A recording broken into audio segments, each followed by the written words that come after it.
องค์เจ้าสามเณรในวันนี้นะครับตลอดไปจนถึงทอดผ้าป่าตานเจดีย์ทรายแล้วก็ก่อนที่จะมีพิธีกรรมพิธีการมงคลอื่นใดจะขออนุญาตนะครับเนาะเสริมเพิ่มเติมพิธีอันสำคัญยิ่งตามแบบฉบับล้านนานั่นก็คือพระอาจารย์สิริเพิ่นขอห้องขวัญปัดเคราะห์นี่ก่อนนะครับเนาะคือมันตกไปหายไปกับปีเก่าเดือนเก่าพอฟ้าใหม่ปีใหม่ขึ้นมาก็จะได้มีโชคดีมีชัยมีสิริมงคลเกิดขึ้นนะครับนะเดี๋ยวรอพิธีตั้งคุณกันบ่ตั้งคุณแล้วเริ่มเลยนะครับเนาะเดี๋ยวรอพิธีตั้งทักษิณานุปทานอาทิคุณแม่สำลีอุ่นสุวรรณแล้วเสร็จสักคำนะครับเนาะทางคุณแล้วเสร็จก็จะเริ่มพิธีตั้งเพลนะครับนะ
ขอความ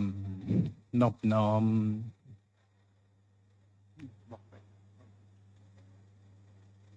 ของข้าพเจ้าจงเกิดมีแด่องค์พระรัตนตรัยคือพระพุทธพระธรรมและพระสงฆ์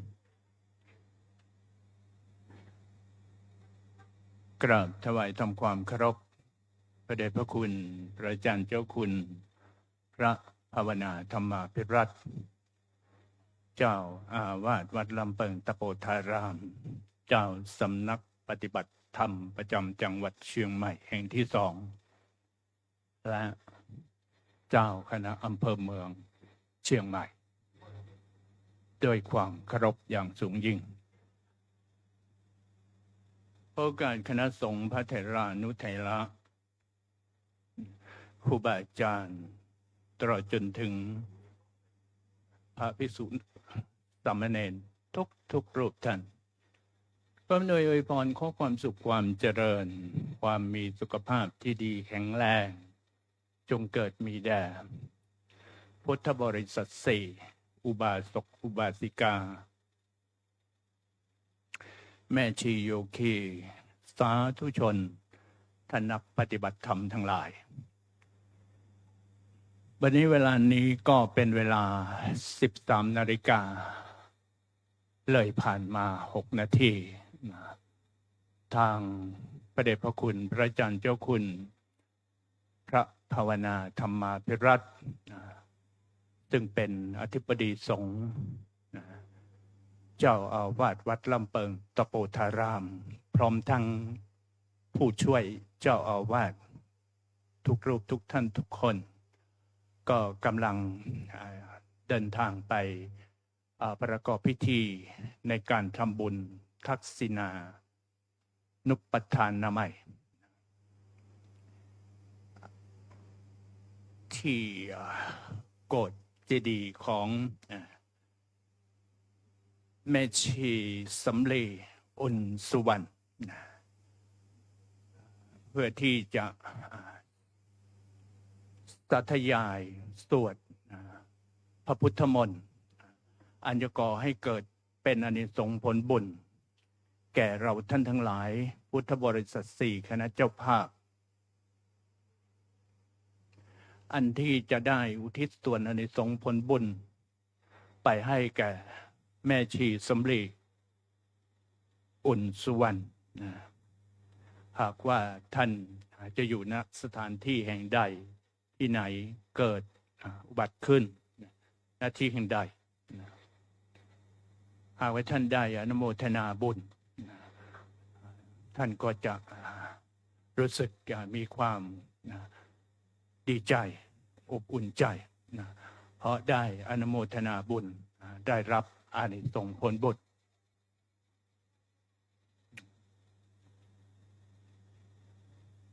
วันนี้ก็เป็นวันที่15 เมษายน 2569 ตรงกับวันแรม13 ค่ำเดือน 5 ภาคกลาง เดือน 7ดับ 13 ค่ำภาคเหนือ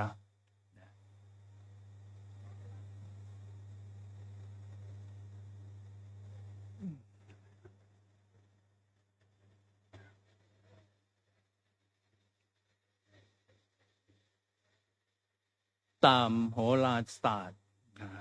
ปฏิทินจันทรคติตามปฏิทินสุริยคติก็จะมีความแตกต่างกันใน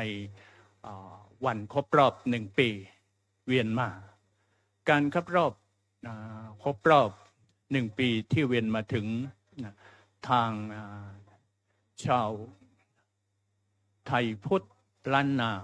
ของเราก็ถือเอาวันที่พระอาทิตย์เคลื่อนจากราศีมีนเข้าสู่ราศีเมษเป็นวันครบ365 วัน5 ชั่วโมง 49 นาทีครบรอบ1 ปีและจะมีความแตกต่างกันระหว่างโหราศาสตร์จันทรคติ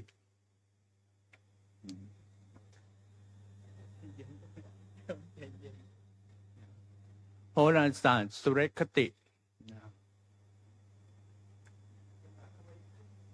ในทุกๆ4 ปีในเดือนกุมภาพันธ์ก็จะมี29 วันเพราะเศษแห่ง5 ชั่วโมง 49 นาทีต่อ1 ปี4 ปีก็จะครบ1 วันดังนั้นโหราศาสตร์ของสุริยคติทุกๆ4 ปีจึงมีวันครบ365 วัน365 วันถามว่าไปไหนก็จะเพิ่มเข้าเดือนกุมภาพันธ์ทุก4 ปีเดือนกุมภาพันธ์ก็จะมี29 วันเป็นที่เพิ่มเข้ามาส่วนจันทรคตินั้นมี354 วันเพราะจันทรคติจะมีข้างแรมอยู่14 ค่ำข้างขึ้น15 ค่ำ1 เดือนวันจะหายไป1 วันและ1 ปีวันจะหายไป11 วันดังนั้น11 วันเมื่อครบ3 ปีจึงครบ1 เดือนทางโหราศาสตร์ของจันทรคติจึงได้เพิ่มเดือนที่ขึ้นมา13 เดือนนั้นให้ลงในเดือน8เพื่อที่จะให้ตรงกับหลักธรรมคำสอนขององค์สมเด็จพระสัมมาสัมพุทธเจ้าในวันเข้าพรรษาก็จะตรงกับขึ้น15 ค่ำเดือน8โดยจะเพิ่ม13 เดือนดังที่เกินเข้ามานั้นเข้าอยู่ในเดือน8เป็นเดือน8 หน้าเดือน8 หลังหรือเดือน8 2 หนและทุกๆปีคณะสงฆ์นำโดยพระเดชพระคุณพระอาจารย์เจ้าคุณพระภาวนาธรรมาภิรัตน์เป็นต้นเป็นประธานก็ได้โปรดเมตตา ดำเนินรอยตามบรรพบุรุษครูบาอาจารย์ที่เริ่มต้นก่อทำกันมาในวัดลำเปิงคือให้วันที่15ของเดือนเมษายนทุกๆปีเป็นวันส่งน้ำพระลดน้ำดำหัวญาติผู้ใหญ่ตามระดับตามความเคารพเพื่อเป็นการระลึกถึง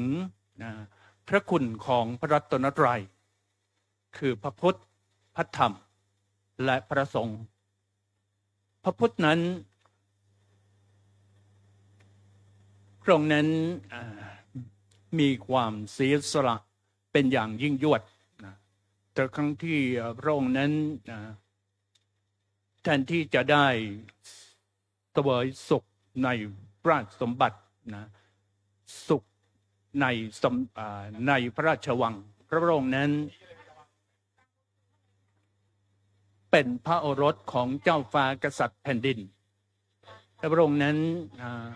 มิได้นึกถึงความสุขอันเป็นส่วนพระองค์นั้นได้ทรงเสียสละทรงแสวงหาโมกขธรรมคือธรรมอันเป็นเครื่องหลุดพ้นเป็นนึกถึงความทุกข์ความยากความลำบากของเหล่าพุทธศาสนิกชนจึงได้ออกแสวงหาโมกขธรรมและเมื่อพระองค์นั้นได้ตรัสรู้เป็นพระพุทธเจ้าแล้ว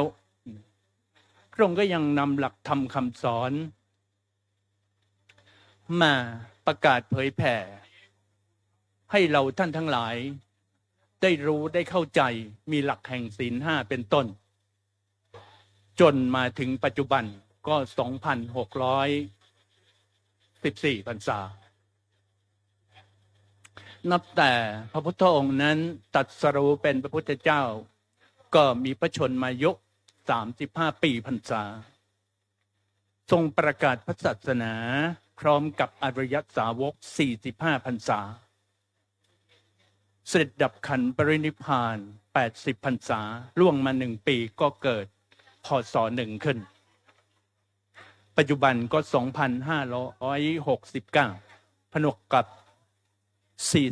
45 พรรษาปีที่พระองค์นั้นได้ประกาศพระศาสนารวมเป็น 2,614 พรรษาที่ผ่านมานี่คือความเสียสละของพระพุทธเจ้าพระธรรมคำสั่งสอนของพระพุทธองค์ผู้ใดผู้หนึ่งประพฤติปฏิบัติตามหลักธรรมคำสอนมีศีล5เป็นต้นพระธรรมคำสอนนั้นย่อมนำชีวิต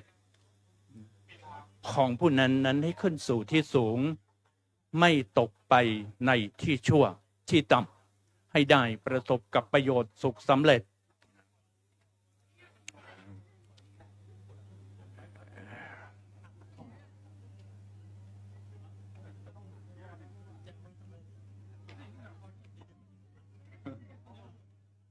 ให้ได้ประสบประโยชน์สุขสำเร็จเพื่อให้ชีวิตนั้นมีความดำเนินเป็นไปได้ด้วยดีเป็นอยู่ที่ดีต่อไปนี้เรียกว่าพระธรรมพระสงฆ์ก็จะประกอบไปด้วยอริยสงฆ์และสมมุติสงฆ์มีปัญจวัคคีย์ทั้ง5คือพระอัญญากูเดญยะพระวปะพระพัทธิยะพระมหานามะและพระอัสสชิองค์นี้เป็นอริยสงฆ์ที่ได้รับการสมบทจากองค์สมเด็จพระสัมมาสัมพุทธเจ้าด้วยเอหิภิกขุสัมปทาและได้ศึกษาเรียนหลักธรรมคำสอนจนรู้แจ้งเห็นจริงแล้วนำหลักธรรมคำสอนมาประกาศเผยแผ่ให้พระพุทธศาสนาหรือหลักธรรมคำสอนของพระพุทธเจ้านั้นประดิษฐานแพร่หลายอยู่ในชมพูทวีปถึง1,000 กว่าปีจนเกิดสมมุติสงฆ์ขึ้นและอริยสงฆ์และสมมุติสงฆ์ก็ได้จันโรงสืบสารสืบทอดหลักธรรมคำสอนของพระพุทธองค์นั้นตั้งแต่ นั่นมาจนถึงปัจจุบัน จนพระธรรมคำสอนนั้นทำให้เราท่านทั้งหลายนั้นได้รู้และเข้าใจนี่เรียกว่าอริยสงฆ์สมมติสงฆ์ก็ยังเช่นอาตมาภาพพระมหาเถรชัยทัตตสริก็ได้ศึกษาหลักธรรมคำสอนตั้งแต่บวชมาก็ศึกษาหลักธรรมในพระไตรปิฎกและได้รับคำชี้แนะชี้นำจากบรรดาครูบาอาจารย์พอรู้พอเข้าใจบ้างแล้วก็จึงได้นำหลักธรรมคำสอนมาปาฐกถาธรรมแก่บรรดาพุทธบริษัทสี่นะอุบาสกอุบาสิกาแม่ชีโยคีสาธุชนเราท่านทั้งหลายนะก็อย่างที่บอกไปว่าวันนี้เป็นวันที่15 เมษายน 2569นะเป็นวันสงกรานต์สงกรานต์แปลว่าการเคลื่อนการย้ายของพระอาทิตย์ทุกๆปีใน365 วันเกิดจากโลกหมุนรอบดวงอาทิตย์ครบ1 รอบก็จะครบ365 วันในโหราศาสตร์ของสุริยคติเป็นวันสงกรานต์นับต้นแต่วันที่13 14 15 เมษายนของทุกๆปีวันที่13 เมษายนนั้น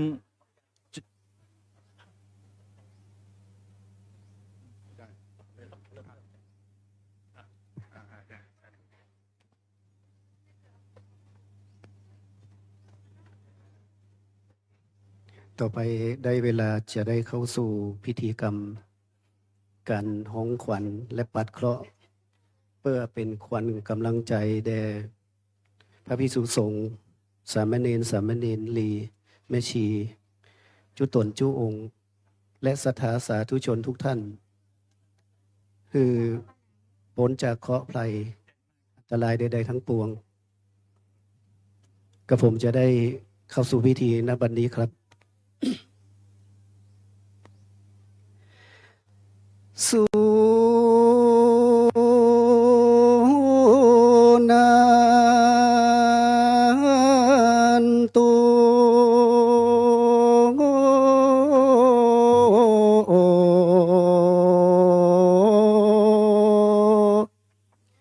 โพ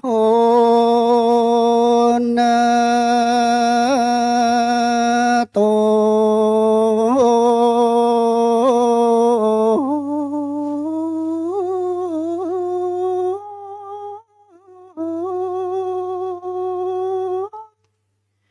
ฟังลา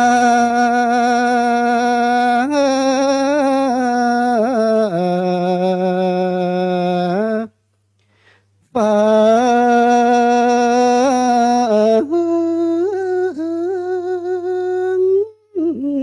ลาขวัญมนุษย์แรกมนัตติสัตสื่อกวนนับถือว่าเลิศประเสริฐได้เพราะมีศีลมีธรรมประจำใจ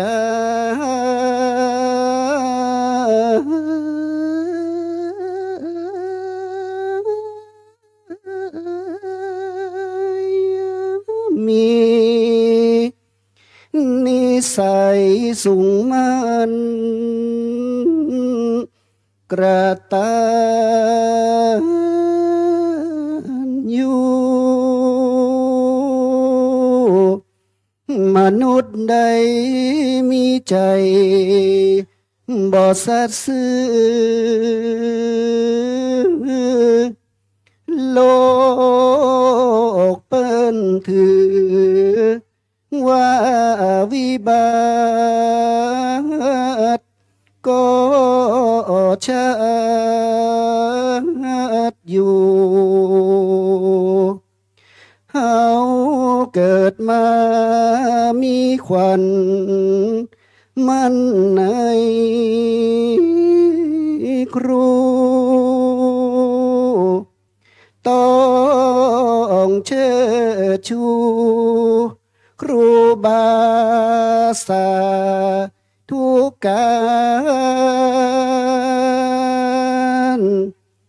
ยอมสดสดีสลีมังกลทรงพงพันเฮ้หันสาถ้าขวัญเสียปอก็โศกแม่ก็โศกาที่เกิดมาดังปลีกุ้ยผ่านพงวงสกุลมีลูกดีแค่หนึ่งถึงจะน้อยดีกว่าร้อยลูกชั่วตัวสะทุนมีลูกดีดังเพชรงามอารามทุนปอก็แม่ก็อุ่นจุสิ่งอันนั้นแหละนะต่อไปขอเรียนเชิญท่านมคณายกฤทธิเดชได้จุดเทียนสตวงปัดเคราะห์ครับ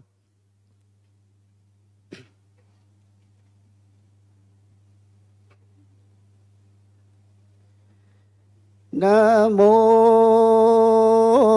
ตัสสะภะคะวะโตอะระหะโตสัมมาสัมพุทธัสสะนะโมตัสสะภะคะวะโตอะระหะโตสัมมาสัมพุทธัสสะ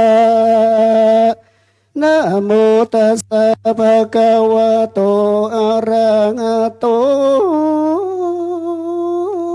สัมมาสัมพุทธัสสะโยสันนิสินโนวาลโพธิมูเลมาลังสะ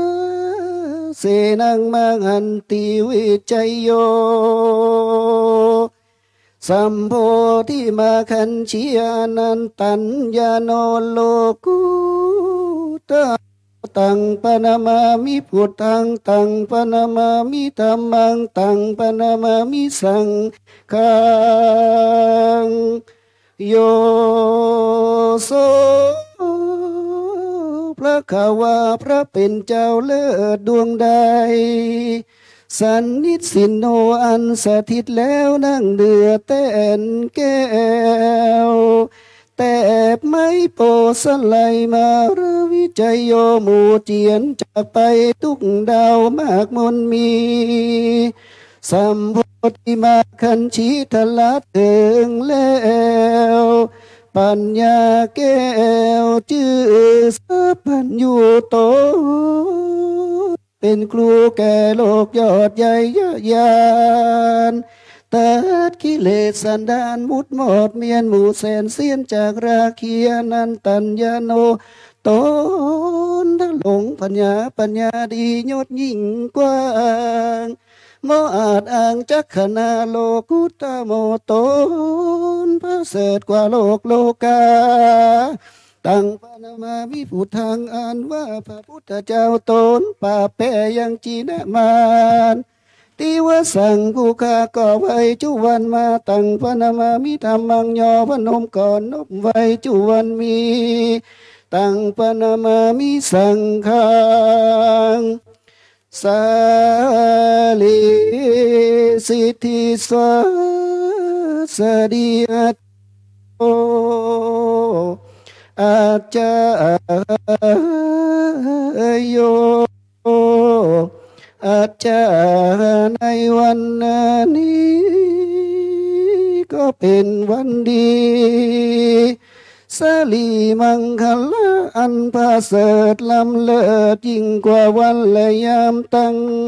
หลาย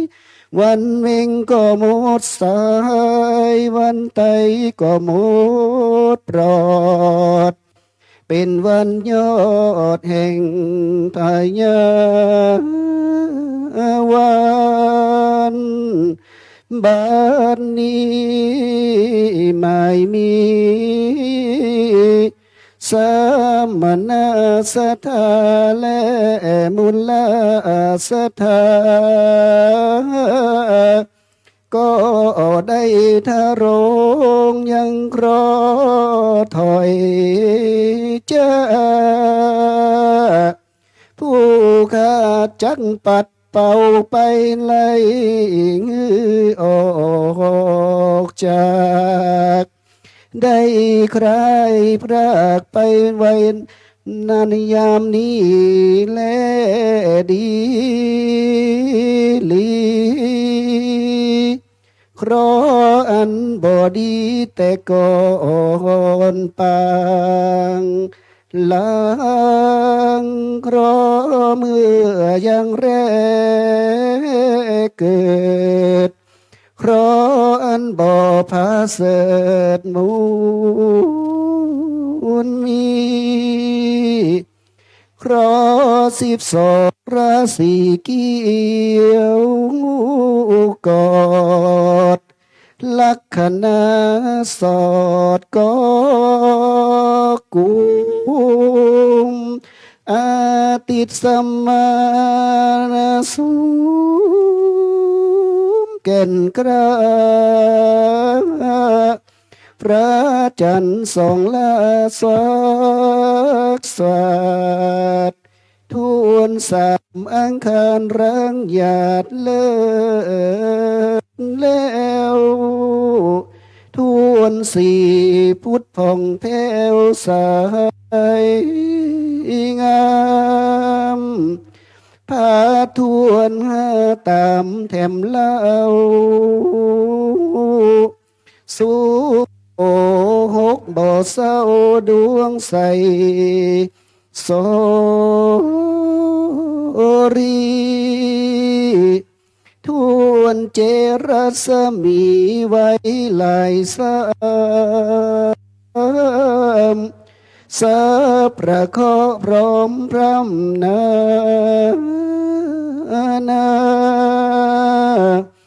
อันมีในกายา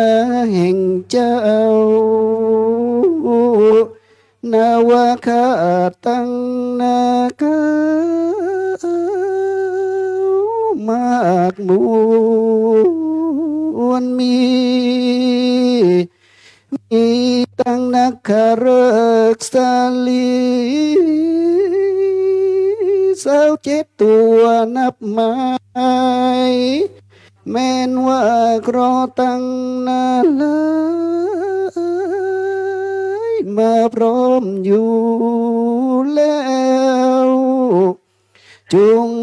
ได้กลาดนาแคล้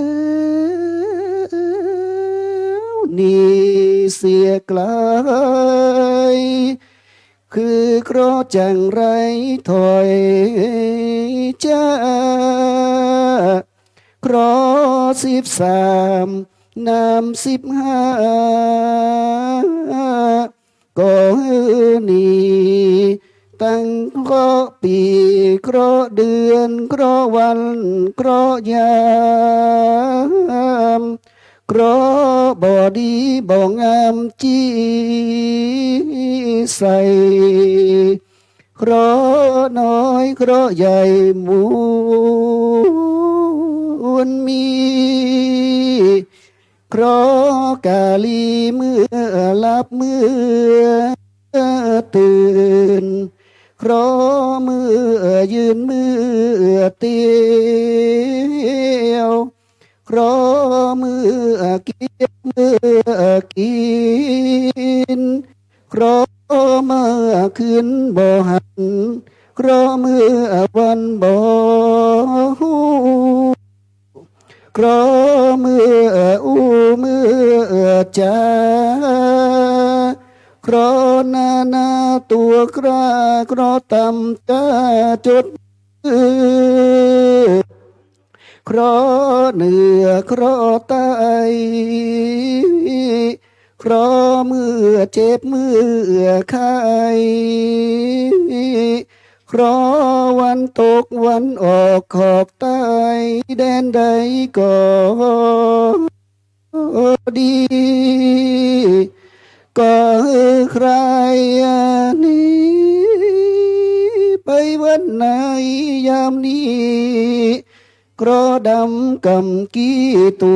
วกล้ากรอจนหน้าจนหลังครอแม่นว่าตัวใด108อย่างก็อย่าได้คงค้างอยู่ในตนตัวแห่งสมณะศรัทธาและมุลสันธาสักเยืองสักอย่างสักประการแม้นว่าเคราะห์ตัวงานจังไร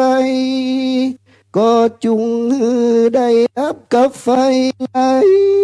ไปกับน้ำอย่าได้คืนมาแห่มซ้ำปอสองได้ปองดับหายไปบัดนี้แดเตอหูลูสวาหายแม่นสัพกอตั้งนาลายได้คลายออกตกไปยังขอบจักรวาลไปอยู่สถานที่แผ่นดินสุดไกลและหากเคราะห์ตัวใดมาเป็นป่าประโคแล้วขอจุงได้กลาดนักแล้วมาเป็นโสมาและตัวใดหากเป็นโสมาแล้วก็ดีขอจงเป็นสีนำมายังโจกปีโจกเดือนโจกวันโจกยามอายุปีอายุเดือนอายุวันอายุยามมีอายุมันยืนยาว120 ขวบเข้ามาสาได้กำจูศาสนาไปใจในสวสดีแดเตอแม่นมุลลาสันธาจักอยู่ก็มีใจแม่นจากไปก็มีโจกลา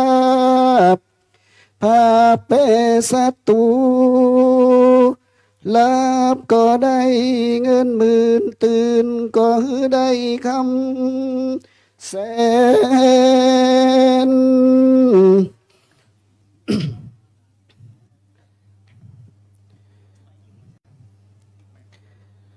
ได้เป็นเศรษฐีเจ้าเงินเจ้าคำเจ้าจ้างเจ้ามามีค่ายิ่งค่าใจ ตั้งใดก็มีคนหุ่มคนหักแม้นจักผาธนาสิ่งใดก็ได้สิ่งนั้นจุปการจุงจังมีเตียงแต่ดีลีดังพระมุนีโตนพระเสริฐอันล้ำเลิศยิ่งกว่าโลกโลกากล่าวเป็นกถาไว้ว่าสัพพะพัทธะสัพพตาสัพพะเคราะห์สัพพพยาสัพพทุกขาสัพพโรคาวินัสสันตุเตชยสิทธิธานังลาพังโสถีภคยังสุขังพลังสิริอายุจวันโนจะโพคังวุธีจยะสวาสตาวสาจะอายุจะชีวสิทธิพระวันตุเต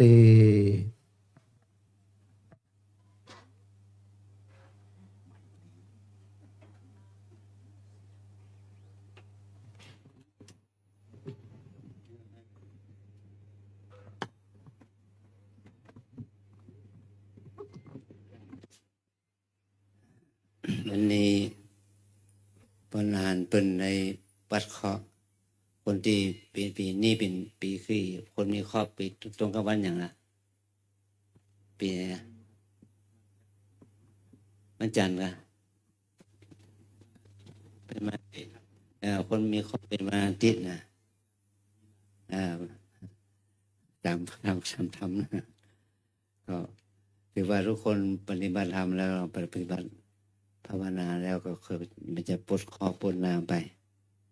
มีโจมีใจดีนะ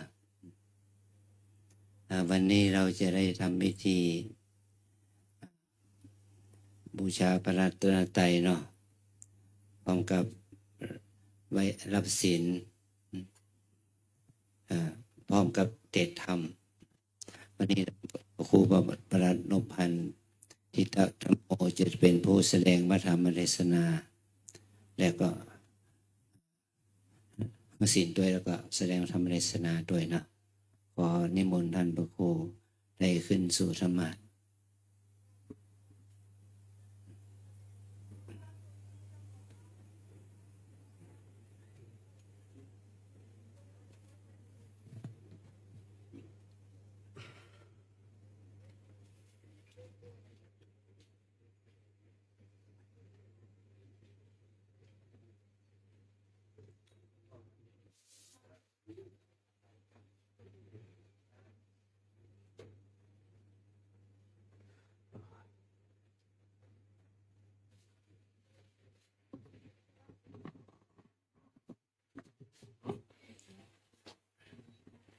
บูชาพระรัตนตรัยนะ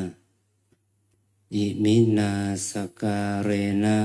อิมินาสกาเลนะ พุทธังอภิปูชยามะพุทธังอภิปูชยามะอิมินาสการเรนะอิมินาสการเรนะธัมมังอภิปูชยามะธัมมังอภิปูชยามะอิมินาสการเรนะอิมินาสการเรนะสังฆังอภิปูชยามะสังฆังอภิปูชยามะอะระหังสัมมาสัมพุทโธภควาอะระหังสัมมาสัมพุทโธภะคะวาพุทธังภควันตังอภิวาเท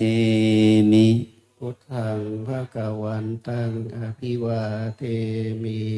สวากขาโตภควตาธัมโมสวากขาโตภะคะวตาธัมโมธัมมังนัมสสามิ ธัมมังนัมสสามิสุปฏิปันโนภควโตสาวกสังโฆสุปฏิปันโนภะคะวะโตสาวกสังโฆสังฆังนามามิสังฆังนามามิอันธรรมยังพุทธัสสะ ภะคะวะโตปุพพะภาคะนมะการังกะโรมาเส นะโมตัสสะภะคะวะโตอะระหะโตสัมมาสัมพุทธัสสะนะโมตัสสะภะคะวะโตอะระหะโตสัมมาสัมพุทธัสสะนะโมตัสสะภะคะวะโตอะระหะโตสัมมาสัมพุทธัสสะ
ขอเชิญศรัทธาสาธุชนทุกท่านได้อาราธนาศีลสมทานเบญจศีลโดยพร้อมเพรียงกันนะครับมะยังพันเตวิสุงลัคนาทายาติสลเนนะสหปัญจศีลานิยาจามะทุติยัมปิมะยังพันเตวิสุงลัคนาทายาติสลเนนะสหปัญจศีลานิยาจามะตติยัมปิมะยังพันเตวิสุงลัคนาทายาติสลเนนะสหปัญจศีลานิยาจามะนะโมตัสสะภะคะวะโตอะระหะโตสัมมาสัมพุทธัสสะนะโมตัสสะภะคะวะโตอะระหะโตสัมมาสัมพุทธัสสะนะโมตัสสะภะคะวะโตอะระหะโตสัมมาสัมพุทธัสสะนะโมตัสสะภะคะวะโตอะระหะโตสัมมาสัมพุทธัสสะนะโมตัสสะภะคะวะโตอะระหะโตสัมมาสัมพุทธัสสะนะโมตัสสะภะคะวะโตอะระหะโตสัมมาสัมพุทธัสสะพุทธังสรณังคัจฉามิพุทธังสรณังคัจฉามิธัมมังสรณังคัจฉามิธัมมังสรณังคัจฉามิสังฆังสรณังคัจฉามิสังฆังสรณังคัจฉามิทุติยัมปิพุทธังสรณังคัจฉามิทุติยัมปิพุทธังสรณังคัจฉามิทุติยัมปิธัมมังสรณังคัจฉามิทุติยัมปิธัมมังสรณังคัจฉามิทุติยัมปิสังฆังสรณังคัจฉามิทุติยัมปิสังฆังสรณังคัจฉามิตติยัมปิพุทธังสรณังคัจฉามิตติยัมปิพุทธังสรณังคัจฉามิตติยัมปิธัมมังสรณังคัจฉามิตติยัมปิธัมมังสรณังคัจฉามิตติยัมปิสังฆังสรณังคัจฉามิต ตาติยมปิสังฆังสารนังคัจฉามิ ติสลานาคมะนังนิธิตัง อามะพันเต ปานาติปาตาเวลมณีสิกขาปะทังสมาธิยามิ ปานาติปาตาเวระมณีสิกขาปะตังสมาธิยามิ อาทินนาทานาเวลมณีสิกขาปะทังสมาธิยามิ อาตินาทานาเวระมณีสิกขาปะตังสมาธิยามิ กาเมสุมิจฉาจาลาเวลมณีสิกขาปะทังสมาธิยามิ กาเมสุมิชาจาราเวระมณีสิกขาปะทังสมาธิยามิ มุสาวาทาเวลมณีสิกขาปะทังสมาธิยามิ มุสาวาทาเวระมณีสิกขาปะทังสมาธิยามิ สุลาเมลายามัชฌะปมาทฐานาเวลมณีสิกขาปะทังสมาธิยามิ สุราเมรยมัชฌะปมาทฐานาเวระมณีสิกขาปะตังสมาธิยามิ อิมานิปัญจสิกขาปทานิสิเลนะสุขติงยันติสิเลนะโภคสัมปทาสิเลนะนิพุติงยันติตัสมาสิลังวิโสทะเย สาธุต่อไปขอเรียนเชิญศรัทธาสาธุชนทุกท่านได้ตั้งอกตั้งใจสดับรับฟังพระธรรมเทศนา กระผมจะได้อาราธนาธรรมณบัดนี้ครับบัดนี้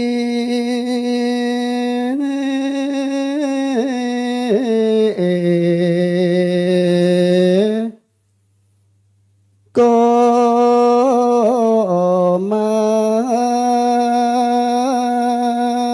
เถิด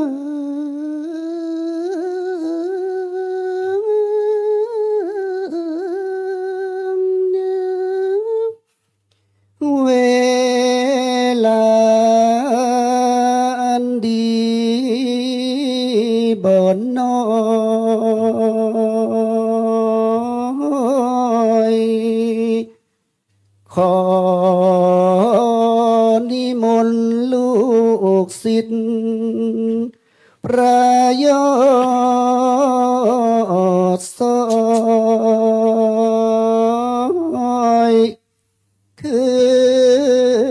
นเต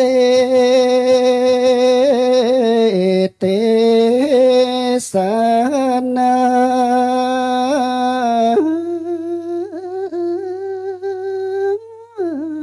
ธรรมบทใจว่า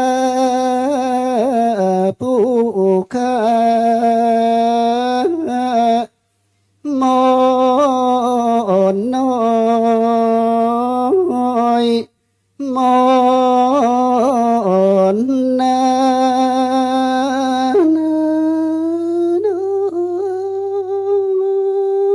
แกล้งขนาบครับใจ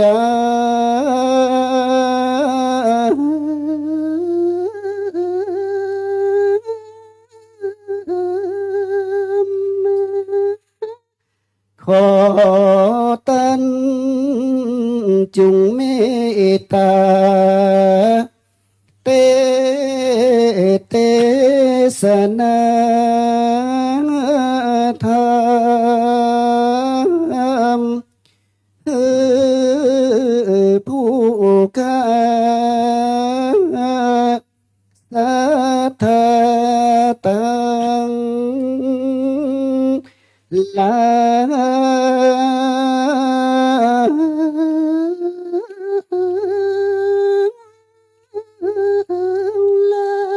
ยทั้งหญิงและชายได้เงียง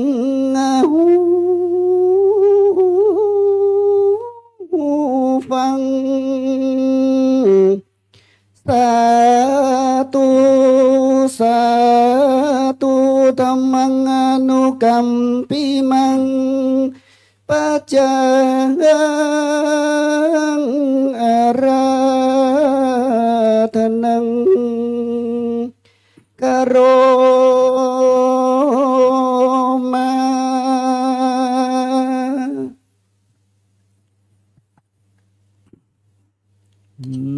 นะโมตัสสะภะคะวะโตอะระหะโตสัมมาสัมพุทธัสสะเอวัมเมสุตังเอกังสัมมายังพังกวาสวัตถิยังวิหารันติเจตวันเนอนาถาบินดิกัสสะอาลาเมติสัทธโวดุลาสปุลิสาตั้งหลายอันมานั่งยายเป็นหมู่ดักทาอยู่เจยโจมเพื่อผ่าลมต่างจอบประกอบด้วยต่างบุญนาใจจุนนุนวันปีใหม่อันมาคบไว้เวียนนาเติงได้ล่ำเพิงเถิงเหตุยังธรรมมาเทศใครจะจุงจังฟังธรรมมาเทศนาอันภาเสดบังเกิดปัสสะทานศรัทธาดังจักวิจารณาไปนานี่เตอพังเกาวาอันว่าพระพุทธเจ้าตนเป็นปิ่นเงาทรงธรรมปางเมื่อพระยังทรมานยังอยู่ในแก้วกู้อารามเจตวันงามเลิศแล้วเป็นนาควังแก้ววิหารอันนายอนาถาบินดีกษัตริย์ถวายเป็นทานาเมื่อก่อนแดนเขตห้องสาวัตถีพาก็ผานีภายโพดยังสัตตาโลกทรงอาสารเป็นนินจาการบ่ขาดในอาวาสเจตวันนาอารามอาทาในกาลยามนันพัญญาปาเสนาติโกสาลาลาจะตังอามาตหลวงลาลายก็พันภายมาสู่ในขวงแก้วกู้อาลามมาเพื่อไกลทำกับไว้กรรมมาตนตันไทยพันสัตตาโดยกรรมสังกาลายเยื่องอันนาเป็นเครื่องสังขารพระพุทธเจ้าอยู่สันฐานที่ใดก็ปากันไปในตีนั้นกันเข้าไปแล้วก็มีใจผ่องแผ้วยินดีย่ออัญจุลีกาบไว้ปูจาว่าพันนาเตพังเกาวากาแด่พันสัตตาตนองค์อาจยามเมื่อพระอาทิตย์ยาทลาออกจากราศีมินเข้าสู่ราศีเมฆอันเป็นเหตุใดชื่อว่าสังอาคารล่องแลว่าและลือมนุษย์สาอันว่าคนทั้งหลายก็สิบหายโดยเหตุมีประเภทว่าเจ็บหูตาเมื่อยไข้เปียทีไล่ลาวีถ้าลงตุกขีมีหลายซ้ำก็พั่มหากเป็นไปล้างปีตายกันนาเขาล้างปีเล่าฝนนาหาย เขากาตายแห่งแดดห้อนไม้แสบอึบผ่านลางงาปีเสนาหารผู้ใหญ่เต็กแห่งงาไพ่ประชาล้างปียิงนาตายเกิดลูกตุกทานถูกทานนัดใจขอพระบัวไข่บอกแกยังเหตุที่แต่ทันลาวาอันอาถาสัตตายามมานันพาตนผ่านแผ่วหูแจงแล้วยังกรรมมาถามจริงไข่มุกขะเตเตนาเตสันนากล่าวด้วยคาถานะว่าโดยเหตุแห่งสังขารนาว่าปีนี้ลาวิสังขารล่องไปวันอังคารขี่ยักษ์แห่นตัวใหญ่จากหนเหนือไปสู่หนใต้นางผู้ปี้ชื่อว่าสุนันตารับเอาสัตว์มีปีกจักแปลงฝนหัวปีแคว้นบ่มีมากกลางปีลาปีหากหายไปเข้านาตั้งหลายจักรีบไม่พิมานเป็นใหญ่กว่าไม่ตั้งหลายควรเข้าอาศัยไม่ออกคนเกิดวันอาทิตย์จักมีข้อใหญ่คนเกิดวันจันทร์จักมีลาภของข่าวแดงหากจักแปลงแหละนาเพื่อได้ปูจาพระมหาธาตุเจ้าเสียเตอทีนี้จักกล่าวยังสังขารล่องผู้มีปัญญาเปิงหูดังนี้แลอติเตกาเลกาเลในกาละเมื่อก่อนเหินนานยังมีสองขาผัวเมียตั้งเกหาขอบกันนาติดขอบบ้านคนธรรมมาฝูงใจดำทงลาบ่มีลูกเต่าสักคนมีความกังวลตนบ่อนน้อยตุกขาคอยทานัดใจเมื่อใดฝูงเราเมาแต่เราสุลาเขาก็พากันมาจมด่ากำไล่ว่าเจ็บใจว่าคนฝูงใดบ่มีลูกกันนาตายไปแล้วจักถูกพญาโยมยับเอาตนไปเกิดในนันโลกเดือดไฟแดงนามปักแต่งเสียบข้างบ่อาจอ้างว่าเป็นนาดีสมบัติมีปางเปล่าตายแล้วเล่าดอมได้เหตุบ่มีสายสืบสางตุกอ้างวางนักหนาเลี้ยงปากโดยสุลาบุญก่อนยังบ่มาเตื่อมแทงบ่เหือดแห่งตันใจมีลูกใจสืบสางสุขแต่เล่านักหนาสองขาผัวเมียได้ยินใส่ร้อนวู่ไม่ในสวงจึงจวนกันไปกับไว้ยังเตปปะไทยนาลมกวางวอนกล่าวอ้างขอบุตรตาฟุงเทวดาสังเวชเพราะโดยเหตุเศรษฐีมีสินดีบ่สาวศีลห้าเล่าบ่ขาดกับตนจริงเหาะหนนาขึ้นอากาศไปสู่นิวาสพญาอินตาเลี้ยวเจียนจะไปหลายสิ่งยามนั่นพญาอินจริงเมตตาธรรมาปาละเทวบุตรลงมาเกิดเอากำเนิดเมืองลุ่มปาลาอยู่ในต้องพาลิยาเศรษฐีใหญ่10 เดือนค่อยมาเติงก็พาสูตรได้บุตรตาลูกหน่อยงามขาค่อยต่อตาส่วนปิดตามารดาพ่อแม่มีใจแผ่จมบานน้อยกุมารน้อยหลักขาค่อยเตรียมมาตาจริงใส่ชื่อกุมารลูกเต่าว่าเจ้าธรรมะปาละกุมารว่าอ่าน การไหวยะกาละขึ้นใหญ่ก็ฮือเจ้าได้ไฟวิจาฮือได้เฮียนมนต์เป็ดกาถาเจ้าเมืองปลาเล่าอู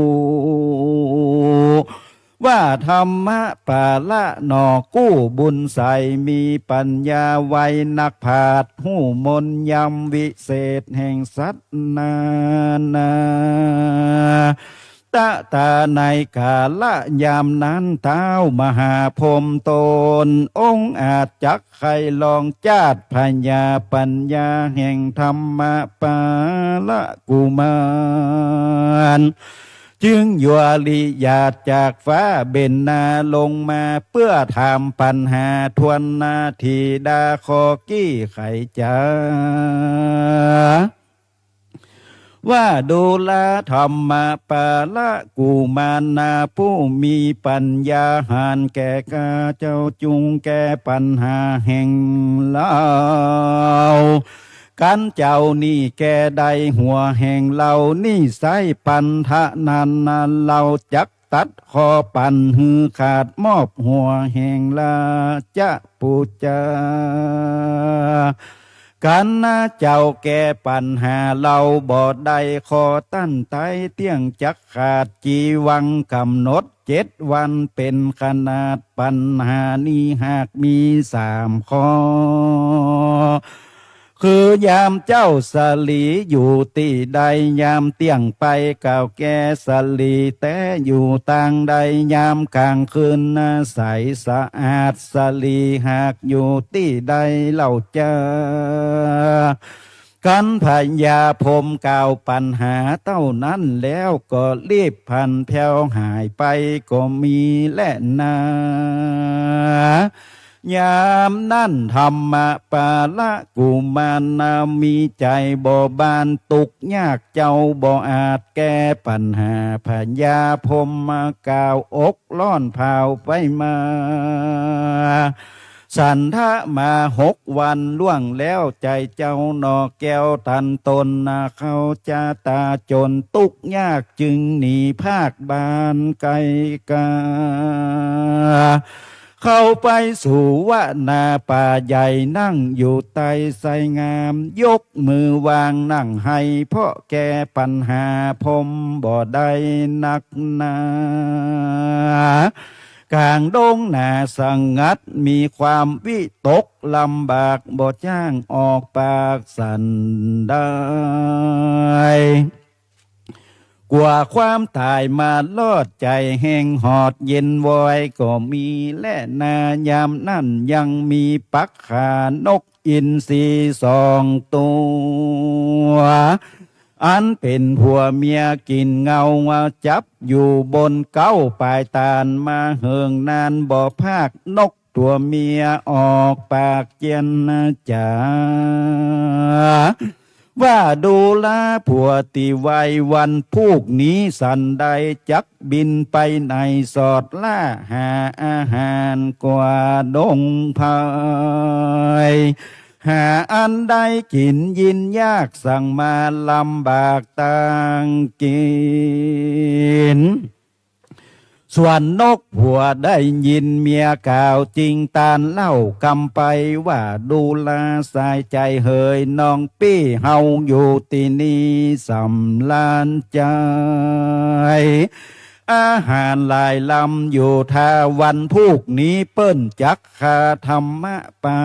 ละกุมารก็จักเป็นอาหารลำใจน้อยเพื่อมันถอยพัญญาปัญญาบ่อาจแก้ปัญหาแห่งตนพรหมใดซึ่งปันทนันไว้แต่หัวทีและนา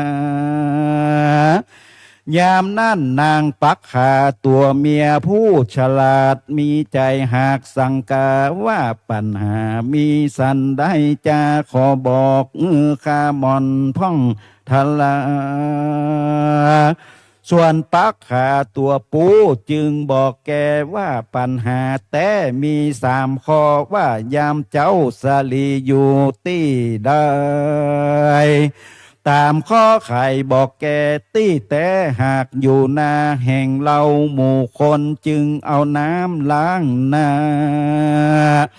เพื่อเป็นสง่าจุวันยามแถมข้อสองถามจะบอกอันประกอบโดยกรรมจาว่ายามเจ้าเตี้ยงวันมาลอดสลีจอดอยู่ตั้งใดมีกรรมมาใครบอกแกว่าสลีแต่อยู่อกเราฝูงคนจึงเอาน้ำลูบอกเพื่อฮืดถูกตามกองกลางคืนจอนมาลอดสลีจอดอยู่แห่งใดมีกรรมมาใครกล่าวแกว่าสลีแต่อยู่ปลายตีนคนเตียวดินตัวนาจริงล่างตีนทาเข้านอนว่าอ่านตะตาในกาละยามนั่นธรรมปาละกูมานได้ยินกำขานนกกาวใจจื่นยาวยินดีจิงออกจากดงลีสู่บ้านนาจำไว้มันฮือดีกันนาเถิงลอยที่แจ้งจอดก็ครบรอบได้7 วันยามนั่นมาหาผมก็พันภายมาลอดธรรมปาละกูมานก็ตอบปัญหาได้จุภาการส่วนเต้ามหาพรหมมีใจตันตนว่าจักถูกฆ่าตัดหัวจริงเรียกลูกตามนตั้ง7 ผู้เลี้ยวบอกหูความมานาย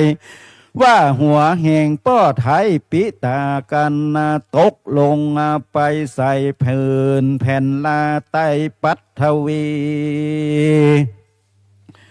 ก็จักเป็นอัคคีไฟลุกใหญ่ฮือวู่ไมโลกากันตกลงในกงกาน้ำใหญ่จักแห่งไข้เขินสายแม่นใส่ลงอากาศฟ้าฝนก็จักขาดสูญหายมีใจวนวายลำบากเต้ามหาพรหมจึงออกปากสัญญาให้ลูกตั้ง7 นางเอาขันมารับหัวตนไว้แล้วเต้าไทยก็ตัดหัวตนหมูตามนลูกเต้าก็เอาขันเข้าไปรับเอาหัวแล้วนำไปสู่ทำกันทะเลอันมีในเขาไก่ลาดลูกสาวตั้ง7 คนก็พัดกันมาขันหัวป้อตนบ่ขาดปีได้สังขารไปวันอาทิตย์นางเก่าผู้ชื่อว่าตุงสาก็มานั่งยองเยาะรับเอาขันอันใส่หัวพรมตนป้อเลี้ยวปากันแห่นแห่ต่อกันไปเข้าสู่ในเขาไก่ลาดบ่ฮือได้ขาดสักปีกันวันดีปีใหม่สังขารไล่เลยมาก็พัดกันด้าขันใหญ่รับเอาหัวป้อแก่นไทยแห่งตนจุปีครบ7 คนดีบ่ขาดตามกำป้อหากสั่งจาดังโบราณจารย์จากล่าวว่าสังขารล่องว่าอันนั้นแลจักกล่าวยังเสียงแห่งเตวดาก่อนแลกันฟ้าห้องหัวปีฟังตั้งแต่เดือน5ออก5 ค่ำไปลอดเดือน6แดดเตอฟ้าห้องหนวันออกชื่อว่าเตวดาไขประตูเล็กคนจักเจ็บตายมากฟ้าฝนหากมีหลายฟ้าห้องหนแจ่งไตเตวดาไขประตูลมพายุฝนจักมีมากต้นไม้หากเต้าตายฝนบ่มีหลายมีน้อยฝูงคนป้อยทะลงผ่านกันฟ้าห้องโหนอีสาน เทวดาไข่ประตูดินนาเขาน้ำกินมีมากฟ้าฝนหากเสมอกันการฟ้าห้องหนทักขินาวันตกแจงไตเทวดาไข่ประตูไฟคนตั้งหลายตุกมากฟ้าฝนหากบ่มีคนจักเกิดอักกีตัวนาฟ้าห้องหนหอละดีเทวดาไข่ประตูหินฝนตกหลายมีมากเข้ากาหากงามดีฟ้าห้องหนวันตกเทวดาไข่ประตูเล็กคนจักเจ็บต้องใหญ่ฝนบ่ค่อยตัวเมืองฝูงคนเขื่องกันมากจักเป็นปากโดยดินแดนฟ้าห้องหนพายับวันตกหนแจงเนื้อเทวดาไข่ประตูทองเข้าของจักมีมากฟ้าฝนหากเสมอกันทันยาหารบ่ไหลยุตั้งใดเจยบานฟ้าห้องหนเนื้อเทวดาไข่ประตูเงินฝนจักมีตกมากน้ำท่วมหากมีหลายงัวควายจักมีมากพญาที่บอกวันนาควีเล่นนาพระยาปเสนาธิโกสลาลาจะจริงถามพระพุทธเจ้าว่าพันนาเตคาเดพันสปัญญูเป็นเจ้า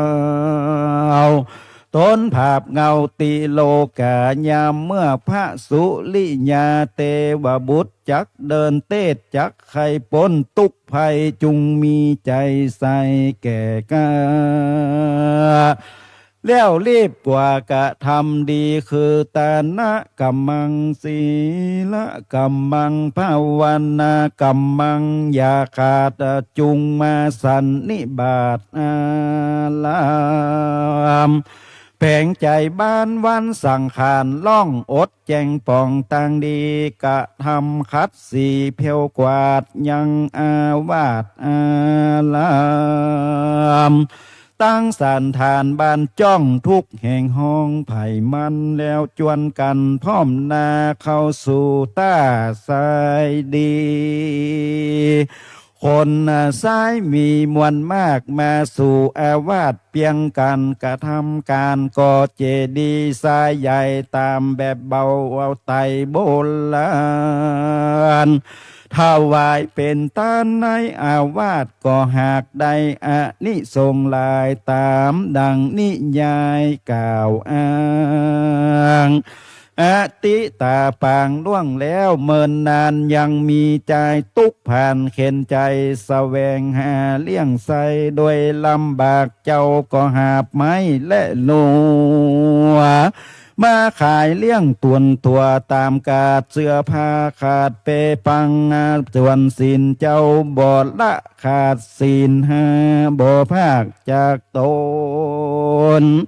มีใจกุศลบ่เศร้าวันหนึ่งเล่าได้เตียวต่างไปสู่สันทานในป่าเพื่อสอดล่าในภายก็หันซ้ายข่าวใสสะอาดมีใจน้อมวาดตั้งบุญจริงสีกเสื้อขาดเป็นธงนำมาปักลงบนเจดีย์ทรายอธิษฐานหมายมันในใจว่าบุญตั้งหลายได้สร้างอย่ารีบมั้งไก่กาขอเป็นพระมาภายโพดนำมาสัตว์ข้ามโลกทรงสารแด่เตออาปาละภาเคอยู่มาบ่นานเต้าใดเจ้าก็ได้เข้าสู่มรณะได้นำอัตตาตนไปเกิดจันฟ้าเลิศไปบนสาเวยสุขผลลำโยกบุญนันสดนำมาเกิดในมนุษย์สาลุ่มตาย ก็ลวดใดทัดพญาคือกูพระตถาคตนิสัยเหตุอนิสงส์ได้ก่อเจดีย์ทรายนี่แหละนาอานิสังสาคนตั้งหลายฟุงได้มีจิตใจสะอาดมีใจหากกุณนายังสัตว์นานาลายซ้ำได้ปล่อยสัตว์ตัวต่ำสี่ตีนสองตีนมัชฌะกัสสะสกุณาถ้าโยมีตนว่าเต่าป่าหอยนกมีใจยกออกจากที่ผ่านเจตนาบานจมชื่นใจห่มเหินได้ปล่อยยังฝูงหอยกุ้งเนวว่าได้พ้นจากทุกข์ดังอ่านอโลคัญญาปาลามาลาภาก็จักได้อานิสงส์มากนักมีอายุหากยืนนานดังสุขสามเณรอันนาเป็นลูกศิษย์มหาสารีบุตรเจ้าได้มานั่งเฝ้าพิจารณายังอัตตานาลายสิ่งลูกศิษย์มิ่งมงคลคือตนสามเณรอยู่ในเกณฑ์จักมรณะภาพจักงดจาดยามเย็นสุขสามเณรนาห้องให้อกปั่นบาไปมาน้ำเนตตานาญัวปังลงอินดูตนคูที่ไวเหตุตนจักในภาคไกลกาอินดูมารดาตนแม่อันนั่งนาแผ่กองหาอินดูปิตาตนป้ออันอยู่ทากองตานสามเณรจริงนำมาสการกรมมากราบยังเบื้องบาทมหาสารีบุตรเทนเจ้าว่าข้าขอลาเจียงเจียนจรจากขออำลาผ้าไก่กาไปหาปิตามารดาพ่อแม่อันเลี้ยงแต่เนานานได้ป้อนอาหารและเขาเลี้ยงลูกเต่าถนัดใจว่าข้าจักไปหาตั้นยังตีบ้านเกหาส่วนมหาสารีบุตรตนครูก็อนุญาตสามเณรน้อยก็อภิวาทวันตาได้อำลาภาคเน้นน้อยหากจักเดินไปอันตลามักเคทิสูเจ้าก็หันป่าลายหลากอันลำบากถึงจักตายน้ำบ่ลายแห้งเหือดดินฝะเฟือดอยู่ในโตมเน้นน้อยก็งมเอาใดเลี้ยวนำไปปล่อยที่น้ำลายอันเป็นสายแม่น้ำใหญ่แล้วก็รีบได้ไกลกาไปสู่เกหาแห่งพ่อแม่เล่ากรรมแต่ถ้อยตามมีส่วนพ่อแม่ตุกขี่ลำบากน้ำตาหากปังลงกัดอกตนบ่น้อยใจต่ำก้อยนักนาปิตามารดากลัวเน้นน้อยตนจักตายจิงปู่ศาสตร์ยายปัดกวาดฟูกมอนหากแปลงดีน้ำต้นกันทีพัมพอมอาลาธนาน้อมนิมนต์ยังสุขสามเณรตนมีชีวิตขาดเน้นน้อยหากรับเอาแล้วนอนเศร้าอยู่หันใจสอดดันยามเย็นเขาปูจาเตียนบ่ขาดเขาตอกมากปูจากันถึงเวลาเย็นค่ำสุขสามเณรซ้ำบ่เป็นสั่งจากรรมใดใจ พ่อแม่ไทยก็ยินดียามลุ่งลอยที่มาแล้วสุขสามเณรก็รีบผ่านแผ่วไกลกาไปสู่มหาสารีบุตรเถนเจ้าบอกแต่เก้าเถิงปายว่ายินอัศจรรย์ใจเจ้ามากได้ชีวิตหากคืนมาก็ย้อนหากอานิสงส์ปล่อยป่าน้อยมากนักอันมีชีวิตขาดมรณะละพี่ตัววิญญาเหมือนได้ชีวิตใหม่ขึ้นมาบุญนำปาเร็วรีบจริงได้พ้นจากชีวิตต่างตายและนาอันหนึ่งจักหือพ้นจากภัยยะตั้งหลายจุงคงควายหายังสุกันโทตะกะน้ำหอมสะอาดอันผักสะจากดินไปสละสลงยังพระพุทธรูปและเจดีย์ตั้งไม้สลีมหาโพธิ์และพระสังฆะใส่โสดขนานามาวันมากตั้นมีศีลสะอาดลือเจออาบน้ำดำหัวยังครูบาอาจารย์ตั้งปิตามารดาพ่อแม่ตั้งเท่าแก่ตายายญาติกาตั้งหลายตีไว้จุงรีบได้กระทำยังกุศลละกรรมวิเศษเพื่อเพราะเหตุแห่งความดี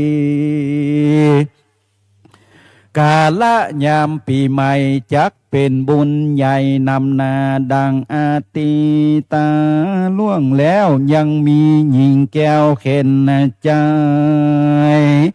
ทุกท่านนัดใจลำบากเจ้าได้หาบยังหลัวมาขายเลี้ยงตนตัวบ่ขาดมีศรัทธาบ่ภาคจากศีลละธรรมมีสัจจะกรรมเตี่ยงมันใจบ่เกิดสันของงอจิตใจคอสะอาดมาวันหนึ่งหากได้หันยังคนหลายอานันต์มวลมากมีมือถือถาดและขานใส่น้ำอบจันหอมเหินดอกไม้ยื่นยอถวายหดหล่อใหญ่ยังพระธาตุเจ้ามีดอกไม้เล่าปูจาฟูงคนนานนามวลมากส่วนตนนางเข็นใจตุกยากก็มีจิตใจศรัทธายินดีในร้อยที่ดานวันปีใหม่แปลงตาควายเล็งดูว่าตนกูนี่ตุกไหลจักหาอันใดบ่มีจักปูจาสลีมหาธาตุย้อนความตุกยากทะลงผ่าน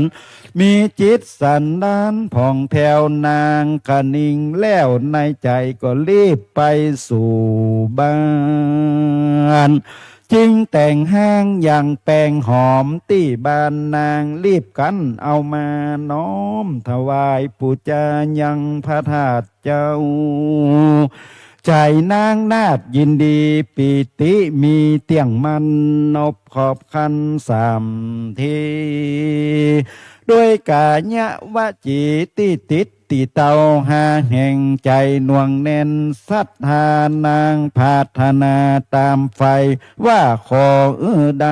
สุขสามภาการอยู่บ่อนานเต้าใดก็เสียงเขตนางก็เข้าเขตมละนาก็เอาวิญญาณไปเกิดในห้องเลิศตุสีดามีนางฟ้าอยู่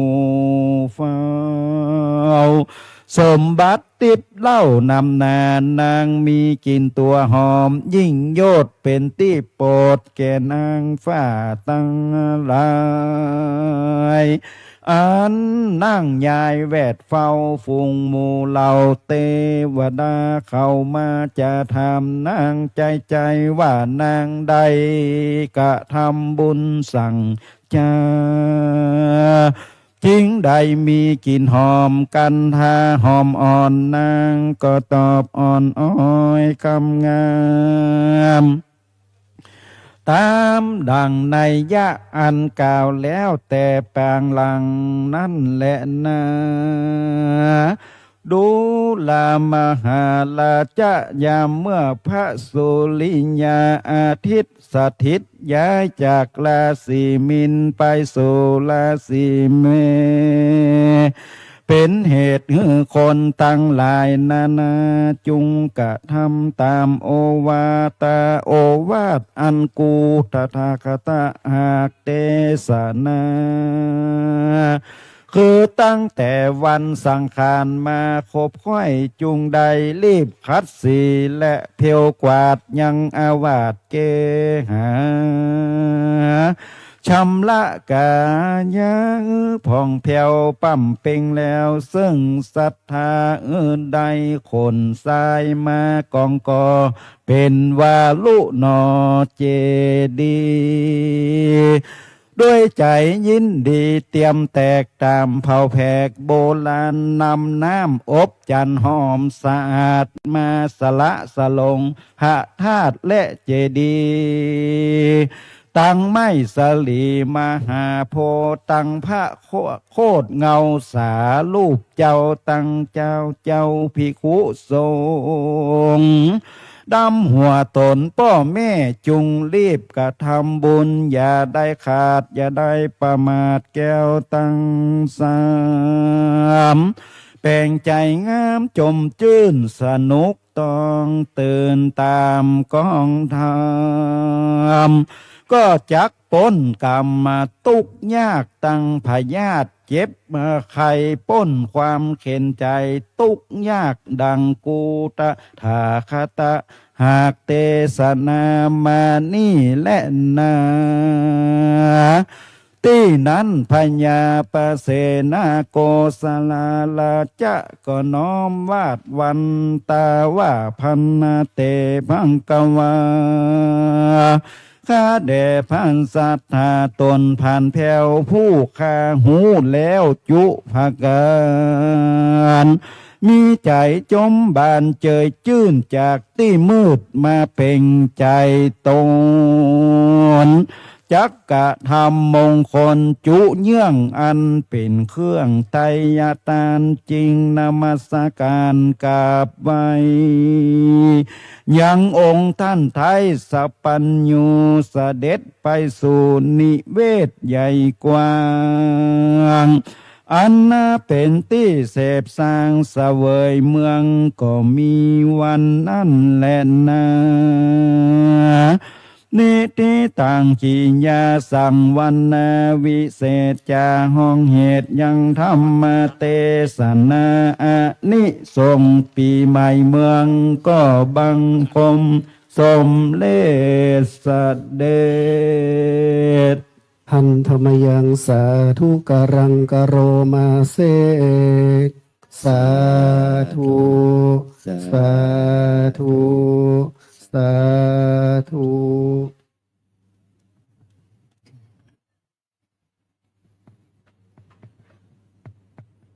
ต่อไปขอเรียนเชิญคุณธัญรัตน์ทวัฒน์มงคลศักดิ์และคุณกุ้งได้นอบน้อมเข้าประเคนกันเทศแด่องค์เทศณบัดนี้ครับ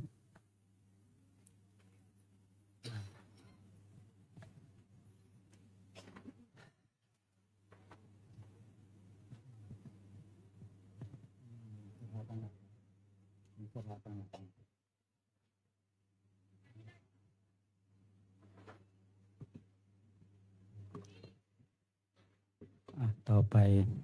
ตั้งใจฮับปอนเนอร์ยะถาวาลิวะหาปุลาปริปุเรนติสังกาลังเอวะเมวะอิโตตินังเปตานังอุปกัมปติอิชิตังภติตังตุมหังกิปะเมวะสมิจจันตุสัพเพปุเรนตุสังกปา จันโทปนาราโสยถามณิโจติลาโสยถาเอวังหนตุดีลีอาจารย์ในวันนี้ก็เป็นวันดีสาลีสุภมังกละอันประเสริฐล้ำเลิศยิ่งกว่าวันและยามต่างหลายเหตุว่าละวิสังขารปีเก่าก็ข้ามล่วงพ้นไปแล้วปีใหม่แก้วพญาวันมาหลอดมาถึงมาเติงยังสำนักศรัทธาและมูลศรัทธาตั้งไปในและไปนอกตั้งไปในไม่มีพระเดชพระคุณพระอาภาวนาธรรมาภิรัตน์ผู้เจ้าอาวาสวัดลำเปิงพร้อมโดยคณะภิกษุสงฆ์สามเณรนาแม่ชีโยคีอุบาสกอุบาสิกาทั้งหลายจุผู้จุคนนะจุใหญ่น้อยใจยิงปากันสรงคงควายตกแต่งแปลงพร้อมน้อมนำมายังถูกปะปุพาลาจาดวงดอกเขาตอกดอกไม้ลำเตียนไทยวัตถุไทยธรรมไทยทานและพระธรรมเทศนาอานิสงส์ปีใหม่เมืองพระจักกะทำบุญอุทิศส่วนบุญส่วนกุศลมวลหมู่นี้ไว้กับตนกับตัวไปภายภาคหน้าเตบุตรเทวดาเจ้ากรรมในเวรป่อเกิดไม่เกิดแม่ธรณีเจ้าติเจ้าตางสรรพสัตว์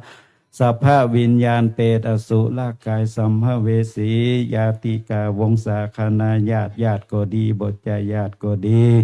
เมื่อเขาเจ้าทั้งหลายได้รับส่วนบุญส่วนกุศลและอนุโมทนาขอเจิญเทพไพเจ้ามหาสิกขาตนมีฤทธิ์แก่ข้าเทบุตรเทวดาพญาอินทร์พญาพรหมยมราชคุดนัดน้ำปรมัยไอส่วนจำบุญจำบาปจำเส้นนำหยาดไม่ตาลรักษายังตนตัวแห่งเจ้ามุสมณะศรัทธาและมูลศรัทธาตั้งหลายจุผู้จุคนในติมากาละวันนี้ยามนี้ให้มาจดเอาลายหมายเอาชื่อไปไว้ในสุวรรณปตาหลับเงินหลับคำสนำจำชื่อไว้ตันตายามด้วยพระนาบุญแห่งเจ้าสำนักศรัทธาและมูลศรัทธาตั้งหลายจุผู้จุคนจุใหญ่น้อยใจยิ่งได้กระทำบุญถวายทายธรรมทายทานและพระธรรมเทศนาก็เป็นภาระนาบุญติดตามตนตัวแห่งเจ้าสำนักศรัทธาและมูลศรัทธาตั้งหลายจุผู้จุคนฮือเปิกพ้นสัพพะกังวลอนตรายต่างๆนานาเป็นต้นว่าสัพพทุกข์สัพพโศกโรคภัยสัพพเคราะห์เสนียดจันไรนพพาขาดนพพาเคราะห์อาทิตย์จันทร์อังคารพุธพฤหัสศุกร์เสาร์ฮือขาดฮือเคลื่อนฮือไหลไปกับน้ำดับไปกับไฟเป็นต้นว่าเคราะห์ปีข้อเดือนข้อวันข้อยามมาเมื่อคืนเมื่อวันบ่หันข้อตามหน้าตามหลังเมื่ออู้เมื่อจ้าข้อเมื่อยข้อไข้วันตกเนื้อออกใต้ฮือระงับกับหายฮือเป็นไปโดยอายุปีอายุเดือนอายุวันอายุยามจบปีจบเดือนจบวันจบยามไปใจคิดพัฒนาสิ่งใดขอได้ดังกรรมักกรรมปรารถนาจุเยี่ยงจุประการให้อยู่ก้ำจุศาสนายิ่งยืนนานจุผู้จุตนจุองค์ใหญ่น้อยในติมากาละวันนี้ยามนี้นั่นจงจักมีเตียงแต่ดีลีสมดังกรรมภาษาบาลีว่าโสยาทิธรรมโมจะอายังนิตัสสิโตเปตานาปุจจกตาอุลาลาภลัญจะสปิติโยวิวัจจันตุสปะโลโกวินาสันตุมาเตภวันตุนตาลาโยสุขีทีฆายุโกภาวะอาปิวัตนาสิริสะนิจจังวุตตาปจายโนจัมตาโลธรรมาวัตันเตอายุวันโนสุขังภะลังหันธรรมยังสาธุการังกโรมาเซสาธุสาธุสาธุ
ลำดับต่อจากนี้ไปนะครับเนาะจะได้เข้าสู่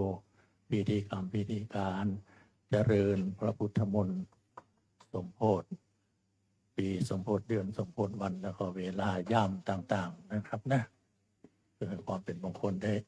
พังพร้อมบริบูรณ์นะครับขออนุญาตนะครับ วิปติปฏิภาหายะสัพพสัมปติสิทธิยาสัพพทุกขะวินาศายะปริตังพรูทะมังคะลังวิปติปฏิภาหายะสัพพสัมปติสิทธิยาสัพพพยะวินาศายะปริตังพรูทะมังคะลังวิปติปฏิภาหายะสัพพสัมปติสิทธิยาสัพพโรคะวินาศายะปริตังภูทะมังคะลัง ใจ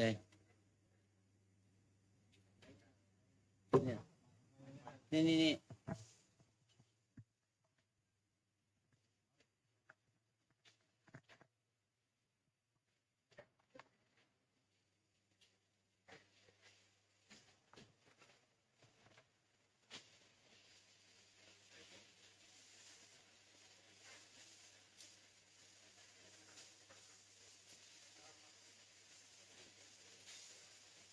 สมันตาจักวาเรสุอัตตราคชันตุเทวตาขอเชิญเหล่าเทพยดาในรอบจักรวาลทั้งหลายจงมาประชุมพร้อมกันในสถานที่นี้สัทธมังมุนิราชสาสุนันตุสาขโมขทางจงฟังซึ่งพระสัทธรรมอันให้สวรรค์และนิพพานของพระสัมมาสัมพุทธเจ้าผู้เป็นเจ้าแห่งมุนีสักเคกาเมจารูเปคิริเสขารตเตจันตริเควิมาเนขอเชิญเหล่าเทพเจ้าซึ่งสถิตอยู่ในสวรรค์ในชั้นกามภพก็ดีรูปภพก็ดีและภูมิเทวดาซึ่งสถิตอยู่ในวิมานเนื้อยอดเขาและเขาขาดในอากาศก็ดีที่เปรเทจะคาเมตรวนาคาเนอารามวัตถุมหิเขตเตในเกาะก็ดีในแว่นแคว้นก็ดีในบ้านก็ดีในต้นพฤกษาและป่าชักก็ดีในอารามก็ดีในที่ไรนาก็ดีพมมาจยันตุเทวาชาราธารวิสเมยาคคันทัพพนาคายักษ์คนทันและนาคซึ่งสถิตอยู่ในน้ำและบนบกและในที่อันไม่เรียบราบก็ดีติทันตาสันติเกยังมุนิวรวัจนังสาทโวเมสุนันตุซึ่งอยู่ในที่ใกล้เคียงจงมาประชุมพร้อมกันในสถานที่นี้คำใดเป็นคำสอนของพระมุนีผู้ประเสริฐท่านสัตบุรุษทั้งหลายจงสดับคำนั้นแห่งข้าพระเจ้าธรรมสวนกาโลอายัมภาทันตาดูก่อนท่านผู้เจริญทั้งหลายการนี้เป็นการควรฟังธรรมธรรมสวนกาโรอายัมภาทันตาดูก่อนท่านผู้เจริญทั้งหลายการนี้เป็นการควรฟังธรรมธรรมสวนกาโรอายัมภาทันตา ดูก่อนท่านผู้เจริญทั้งหลาย การนี้เป็นการควรฟังธรรม ตัวนี้ไปพระสงฆ์และท่านทั้งหลายจะได้เจริญพระพุทธมนต์บูชาซึ่งเจ้าเจดีย์พระพุทธรูปเจ้าแล้วก็สวดมนต์สมโภชเจดีย์ทรายและสวดมนต์เพื่อนำพระพุทธพระปริธรรมเป็นมงคลตัวนี้ไปพระสงฆ์จะเจริญพุทธมนต์ตามสมควรแก่เวลา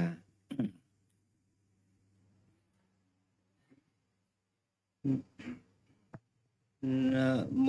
ตัสสะภะคะวะโตอะระหะโตสัมมาสัมพุทธัสสะนะโมตัสสะภะคะวะโตอะระหะโตสัมมาสัมพุทธัสสะนะโมตัสสะภะคะวะโตอะระหะโตสัมมาสัมพุทธัสสะ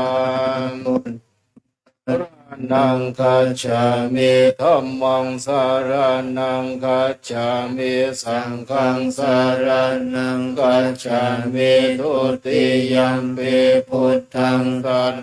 นังคัจฉามิทุติยัมปิธัมมังสารนังคัจฉามิทุติยัมปิสังฆังสารนังคัจฉามิตติยัมปิพุทธังสารนังคัจฉามิตติยัมปิธัมมังสารนังคัจฉามิตติยัมปิสังฆังสารนังคัจฉามิ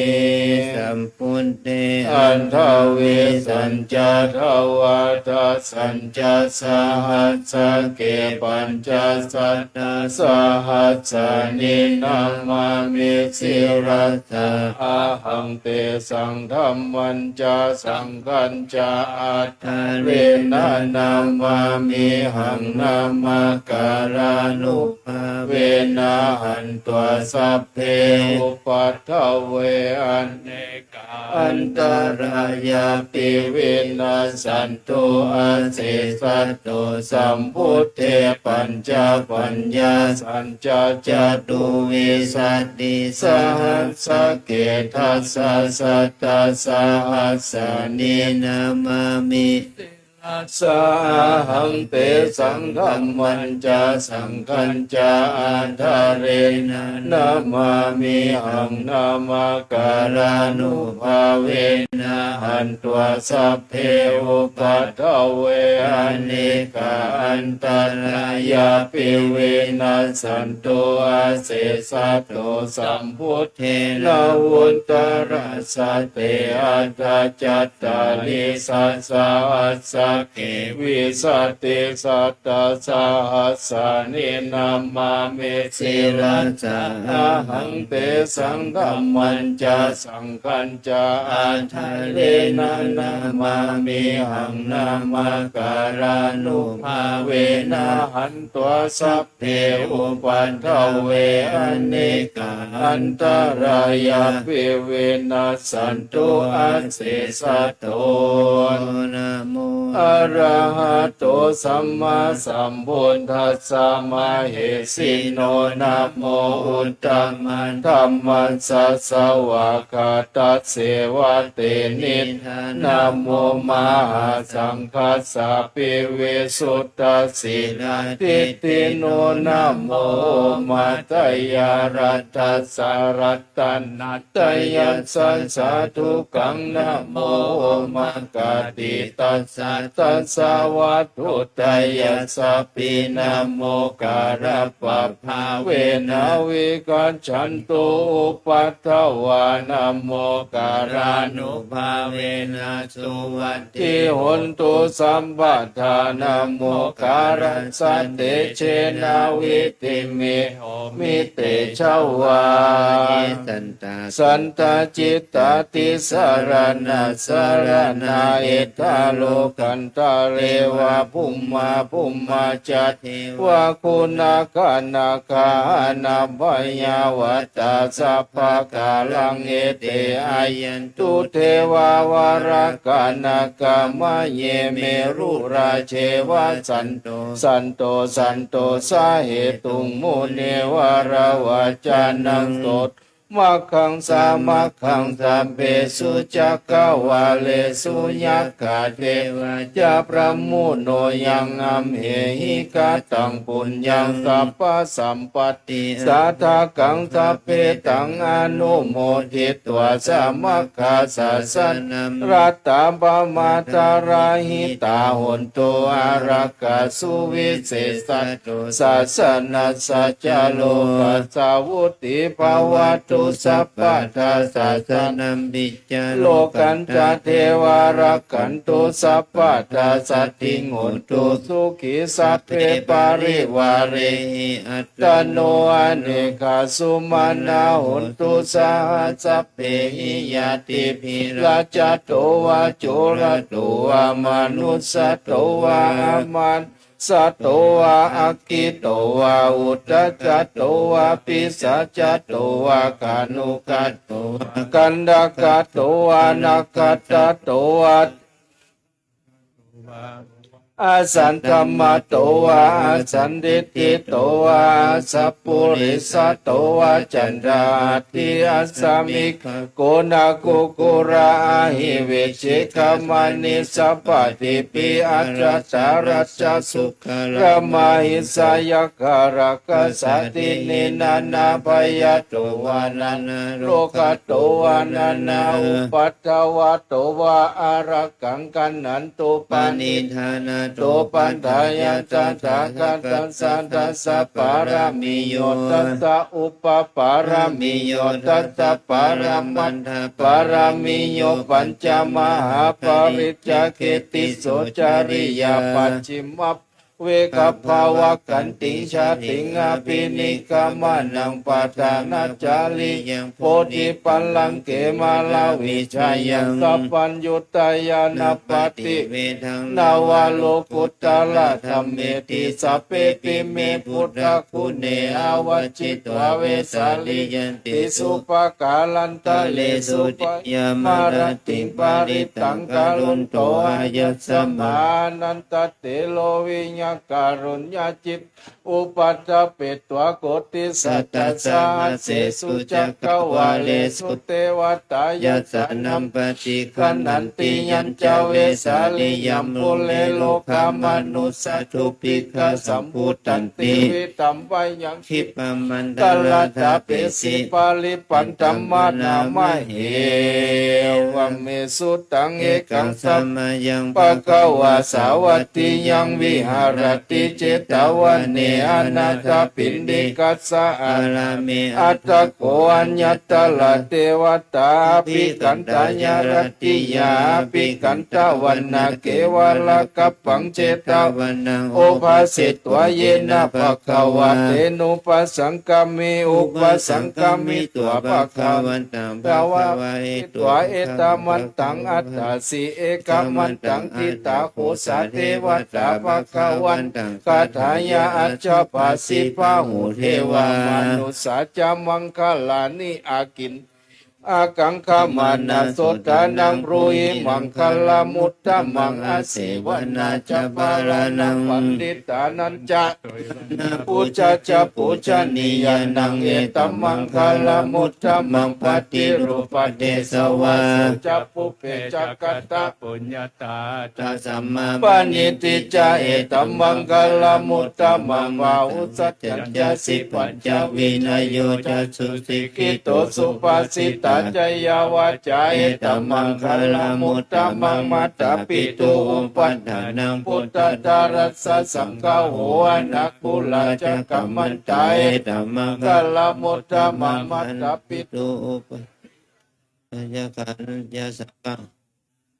ชานิกัมมานิเอตัมมังคลามุตตะมัง หารติ วิรติปปามัจจปนาจะสัญญโมอัปปมาโดจะธัมเมสุเอตัมมังคลามุตตะมังการะโวจะนิวัตโตจะสันตุติจะกตัญยุตตากาเลนะธัมมัสสวนังเอตัมมังคลามุตตะมัง ขันติจะโส วะจัสสตตะสัมมานานันจะทัสสนังกาเลนะธัมมัสสะกัจฉาเอตัมมังคลามุตตะมังตะโพจะพระมจาริยัญจาริยสัจจานัตตานังนิพพานาสัจจิกิริยัญจาเอตัมมังคลามุตตะมังพุทธัสสะโลกธรรมเมหิจิตังยัสสนะกัมปติอโศกังวิราชังเขมังเอตัมมังคลามุตตะมังเอตัตติสานิกัตตวนาสัพพธรรมปราชิตาสัพพะสุติกัจฉันติตันเตสัมมังคลามุตตะมันติม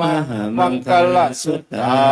ง ยานิทัพ พุทธานิสัมมาคตานิภุมมานิวายานิวาอันตาลิเก เก สั ส พ เพ เพ วะ วะ พุทธ สุมาณาภวันตุอาโตปิสักกัจจสุนันตุปัสสิตังตัสสมาหิ พุทธา นิสาเมตัสสะเปเมตังคารโตมนุสิยาปัจจายติวาจารโตจารันติเยปริงตัสสมาหิเนรกตาอัปปมันตายังกินจีวิตังอิทวา หูรังวา สักเกสุวายังรัตนังปานิตังนันโนสมังอธิตถาคเตนะอิตัมปิพุทเทรัตนัง ปานิตังเอเตนะสัจเจนะสุวันติหุนตุขยังมิราคังอามาตังปานิตังยะทัสสะขะสักขยมุนี สมัยโตนะเตนะธัมเมนะสมาธิกินจิตัมปิตัมเมรัตนัง ปานิตังเอเตนะ สัจเจนะสุวัติหุนตุยังพุทธเสโทปริวันนาย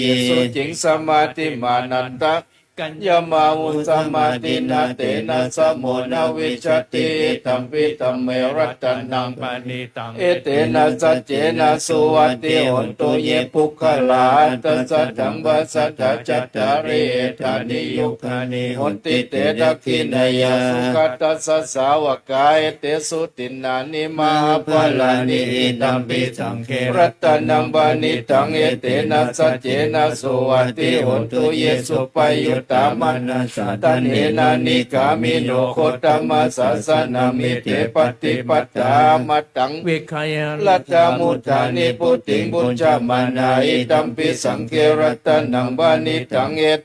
สัจเจนะสุวัติหุนตุยตินตะกิโลปัตตวิงสิโยสิ ยะจตุ ปิวาวันติอาสัมภกัมปิโยทัตถุปะมังสัพปุริสังวัฏามิโยอาริยสัจจานิอเวจจปัสสติตัมปิสังเกรัตนังบานิตังเอเตนะสัจเจนะสุวัติหุนตุเยอาริยสัจจานิวิภาวายันติคัมปิระปัญเยยสุทธสิตานิกินจปิเตโอนติภูสัพพมัตตานาเตภวังอัตถมมาติยันติอิตัมปิสังเกรัตนัง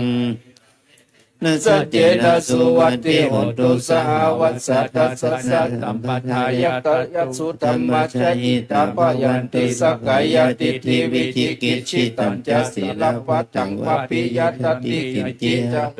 ปะเยหิจาวิปมุตโตชะ จะพิจานานิ อาภพโปกัตตุงอิตัมปิสังเขรัตนังบานิตังเอเตนะสัจเจนะสุวัตถิหุนตุกิจจปิโสกัมมังกโรติปาปะกังกายเยนาวาจุยุเจตสาวะอาภพโปโสตัสสะปฏิชาทายะอัปปะปะตาทิทาปัตตสาวุตตา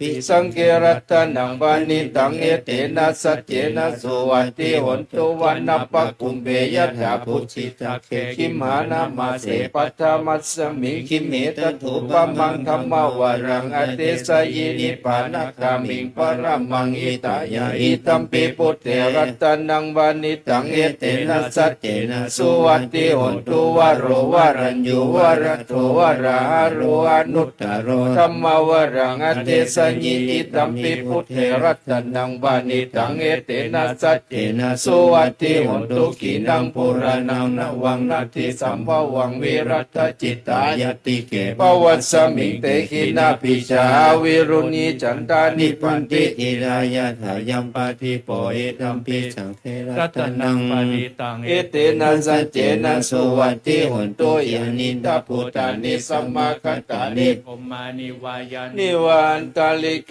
ตตาคตังเทวมนุสสปุจิตังพุทธังธัมมัสสะมะสุวัตติหุนตุยานินาพุทธานิสัมมาคัตตานิภุมมานิวายานิวาอันตาลิเกตตาคตัง เทว มนุสสปุจิตังธัมมัง นามัสสะมะสุวัตติ ที่หนตุยานินาพุทธานิสัมมาคัตตานิภุมมานิวายานิวาอันตาลิเกตตาคตังเทวมนุสสปุจิตังสังฆังนามัสสะมะสุวัตติหนตุ กาลานิย มั มั ต ต ตกุสเลนะยันตังสันตังบัตตังอภิสัมเมจัสสะโก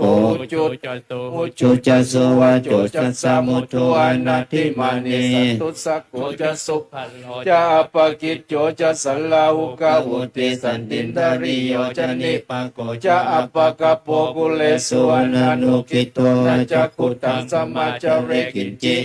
วิญโยปะเรอุปวัตยุงสุขิโนวะเขมิโนหุนตุสัพเพสัตตาภวันตุสุขิตัตตาเยเกจิปานาภูตติตัสสาวะดาวะราวะอานาวะเสสาธิกาว วายเยมหันตาวามาชิมา รัสกานุกาทุลาทิตาวะเยจะอาทิตาเยจะทุเรวะสันติอวิทุเรพุทธาวะสัมภเวสีวะสัพเพสัตตาภวันตุสุขิตัตตานะปโรปารัง นิกุเพธานาเตมั มัน ญ เยทักกัตถะจินัง กินจิมายารุสันนาปฏิกาสัญญานัญญามัญญาสัตตุกามิชัยยมาตายาธานิยัง ปตัง อายุสายกพุทธมนุรักเขวัมปิสัพพะโพเตสุมานะ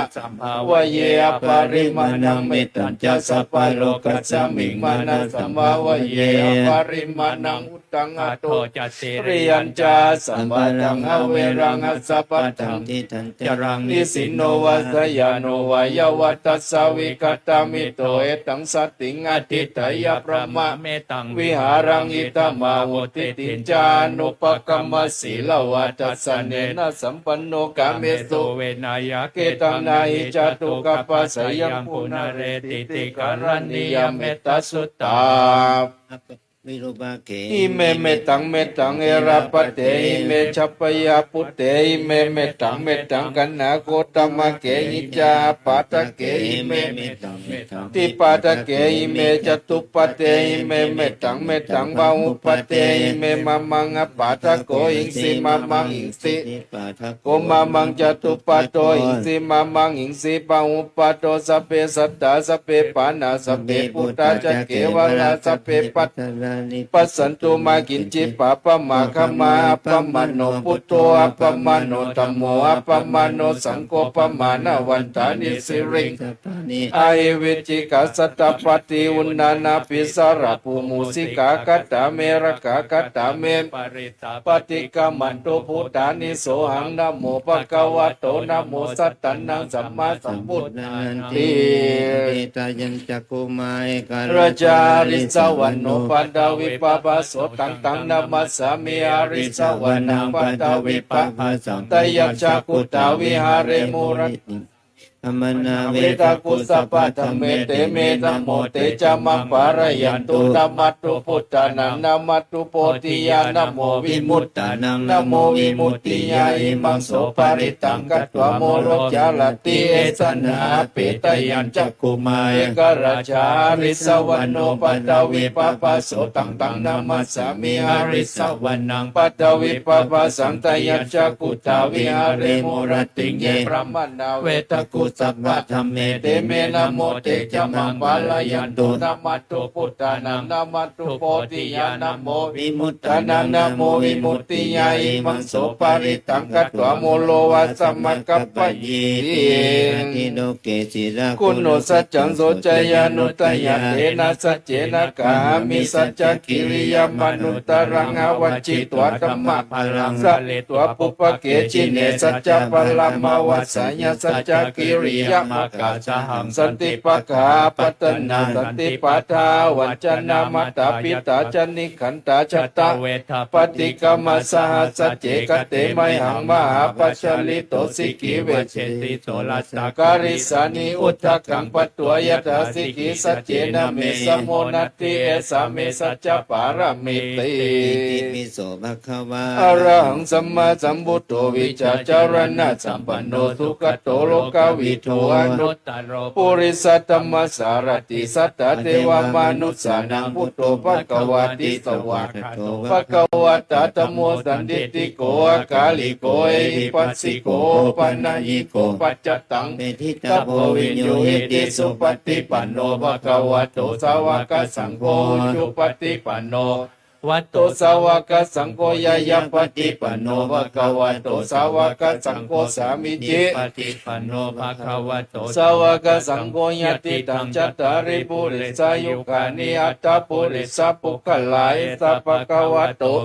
กัสสังโฆอาหุนายโยปาหุนายโยตะกินัยอัญชริกัลลันนิโยอนุ นุ ต ต ต ต รั รั ง ง ปุ ปุ ญ ญ ญา ญา เข เข ตั ตั ง ง โล โล กั กั ส ส สา สา ติ ติวิปัสสิสนามัตุ จักขุมันตัสสะสิริมัตโตสิกิสสปินามัตถุสัพพพุทธานุกัมปิโตเวสัพพุสสะ นามันตุ นาตกัสสะตัปปสิโนนัมมัตถุกักุสันตัสสะมารเสนะปมัตติโนโกนาคมานัสสะนัมมัตถุพรหมนัสสะ อุสีมาโต กัสสะปัสสะนัมมัตถุวิปมุตตัสสะสัพพติอังกิลาสัสสะนัมมัตถุสักยปุตตัสสะสิริมัตโต โยบัง ธรรมตาเตเสสิสัพพทุกขปนุทานังเยจะปินิพุทธาโลเกยตาพุทธังวิสัชสิสุงเยชนาภิสุนามาหันตาวิตัสสารตาหิตังเทวมนุสสานังยังนามัสสันติโกตัมมังวิชาจารณะสัมปันนังมหันตังวิตัสสารทังวิชาจารณะสัมปันนังพุทธังวันตามะโค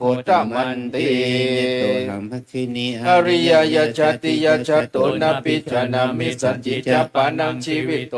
โลเปตาเตนะสัจเจนะโสติเตโหตุโสติคัปปัจจพุทธังโฆสติสังฆโตธัมมานังวิจโยตัทธาวิริยัมปิติปัสสติปุจฉังกาจัตตาปะเรสมาทุเปกะปุจฉังกาสติเตสัพพตสินามุนินาสัมมาตัสสะตังภาวิตาภาวุติกตาสังวัตันตินิพิญญายานิพพานายะจโมติยาเอเตนะสัจจวะเจนะสุติเตโอตุสัพพทาเอกัสสมิงสัมมาเยนะโทโมคคลานันจะกัสสปังกิลาเนตุขิเตทิสวะโบจังเทสัตเตสหิเตจตังอภินันติตวโลกามุจิงสุตังคะเนเอเตนะสัจจวะเจนะสุติเตโอตุสัพพทาเอกัสสาธรรมราชาปิเกลัญเยนะปิปิลิโตจุตเตเลนะตัญเยวะปันนาเตตัวนัสสะตะลังสัมโมทิตัวจาปัตตะตัมมาวุฒาดิสานะโสเอเตนะสัจจวะเจนะสุติเตโอตุสัพพทาปายนาเตจาปันตินันปิมะเอสินังมกาตะคิเลสาวะปัตตานุปติตัมมะตังเอเตนะสัจจวะ เจนะ โสติเตโอตุสัพพทา ยังตุนิมิตัง อวมังคลัญจโยจามนาโพสกุนัสสะสัตโตปะปะกะโหตุสุปินังอกันตังพุทธานุภาเวนะวินาสเมนโตยันตุนิมิตังอวมังคลัญจโยจามนาโพสกุนัสสะปะปะกะโหตุสุปินังอกันตังธัมมานุภาเวนะวินาสเมนโตยันตุ นิมิตัง อวมังคลัญจโยจามนาโพสกุนัสสะสัตโตปะปะกะโหตุสุปินังอกั กัน น ตั ตั ง ง สั สั ง ง ฆา ฆา นุ นุ ภา ภา เว เว นะ นะ วินาสเมนโต มหาคารุณิโก นา นะ โท โต หิ หิ ตา ตาย ะสัพพปานินังบุเรตัวปารมีสัพพปัตโตสัมโบธิมุตตมังเอเตนะสัจจวะเจนะหุตุเตชยมังกัลลังจยันโตโพธิยามุเลสักกายานังนันติวัตโนเอวังตวัง วิจโย โอหิจยสุจยมังคะเลอปราชิตาปัลลังเกติเสปตาวิโปคะเลอภิเสเกสัพพพุทธานัง อากปปโตปโมต ตติสุนักตังสุมังกลังสุปปาตังสุโหติตังสุขันโนตุโมโหโตจะสุยิตังพระมจาริสุปตักขินังกายกัมมังวาจากัมมังปตักขินังปตักขินังมโนกัมมังปณิทิเตปตักขินังนิกัตวนาลพันตเถปตักขิเน สักการตัวพุทธรัตนัง โอสตังอุตตมังวรังอิตังเทวมนุสสานังมุตเตเจนะสุตินานัสสันตุปัตตวาสเปตุกาอุปัตปะเมนสุเตสักตัวธรรมรัตนังโอสตังอุตตมังวรังปริราหุปัสสมนังธรรมเตเจนะสุตินานัสสันตุปัตตวาสเปพยาหุปัสสเมนตุเตสักตัวสังฆรัตนังโอสตังอุตตมังวรังอาหุนยังปาหุนยังสังฆเตเจนะสุตินานัสสันตุปัตตวาสเปโลกาอุปัสสเมนตุเตสรณังอัญญังพุทโธเมสรณังวรังเอเตนะสัจจวัจเจนะอุตุเตชยมังคลังนันติเมสรณังอัญญังธัมโมเมสรณังวรังเอเตนะสัจจวัจเจนะอุตุเตชยมังคลังนันติเมสรณังอัญญังสังโฆเมสรณังวรังเอเตนะสัจจวัจเจนะอุตุเตชยมังคลังยังหินจิรัตนังโลเกวิชติวิวิธังพุทธรัตนังพุทธสมังนัตติตัสสมาโสติภวันตุเตยังกินจิรัตนังโลเกวิชติวิวิธังพุทธรัตนังธัมมสมังนัตติตัสสมาโสติภวันตุเตยังกินจิรัตนังโลเกวิชติวิวิธังพุทธรัตนังสังฆสมังนัตติตัสสมาโสติภวันตุเต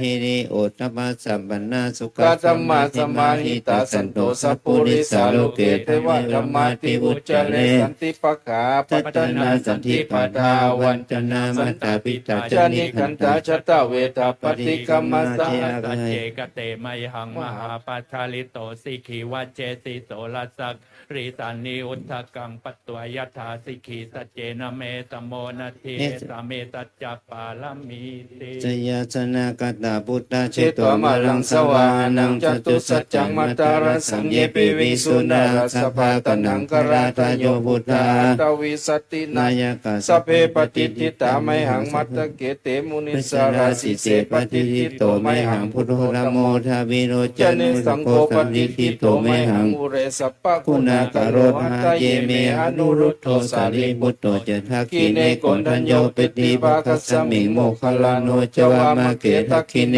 สวะเนไมหัง อาสุอานันทราหุรากัสสโปจมหานาโมวะสุงวามาสุตะเกเกสันเตปิติภาคัสสมิงสุริโยวะปะพังกะโลนิสินโนสิริสัมปันโนโสภิโตมุนิปุงคะโว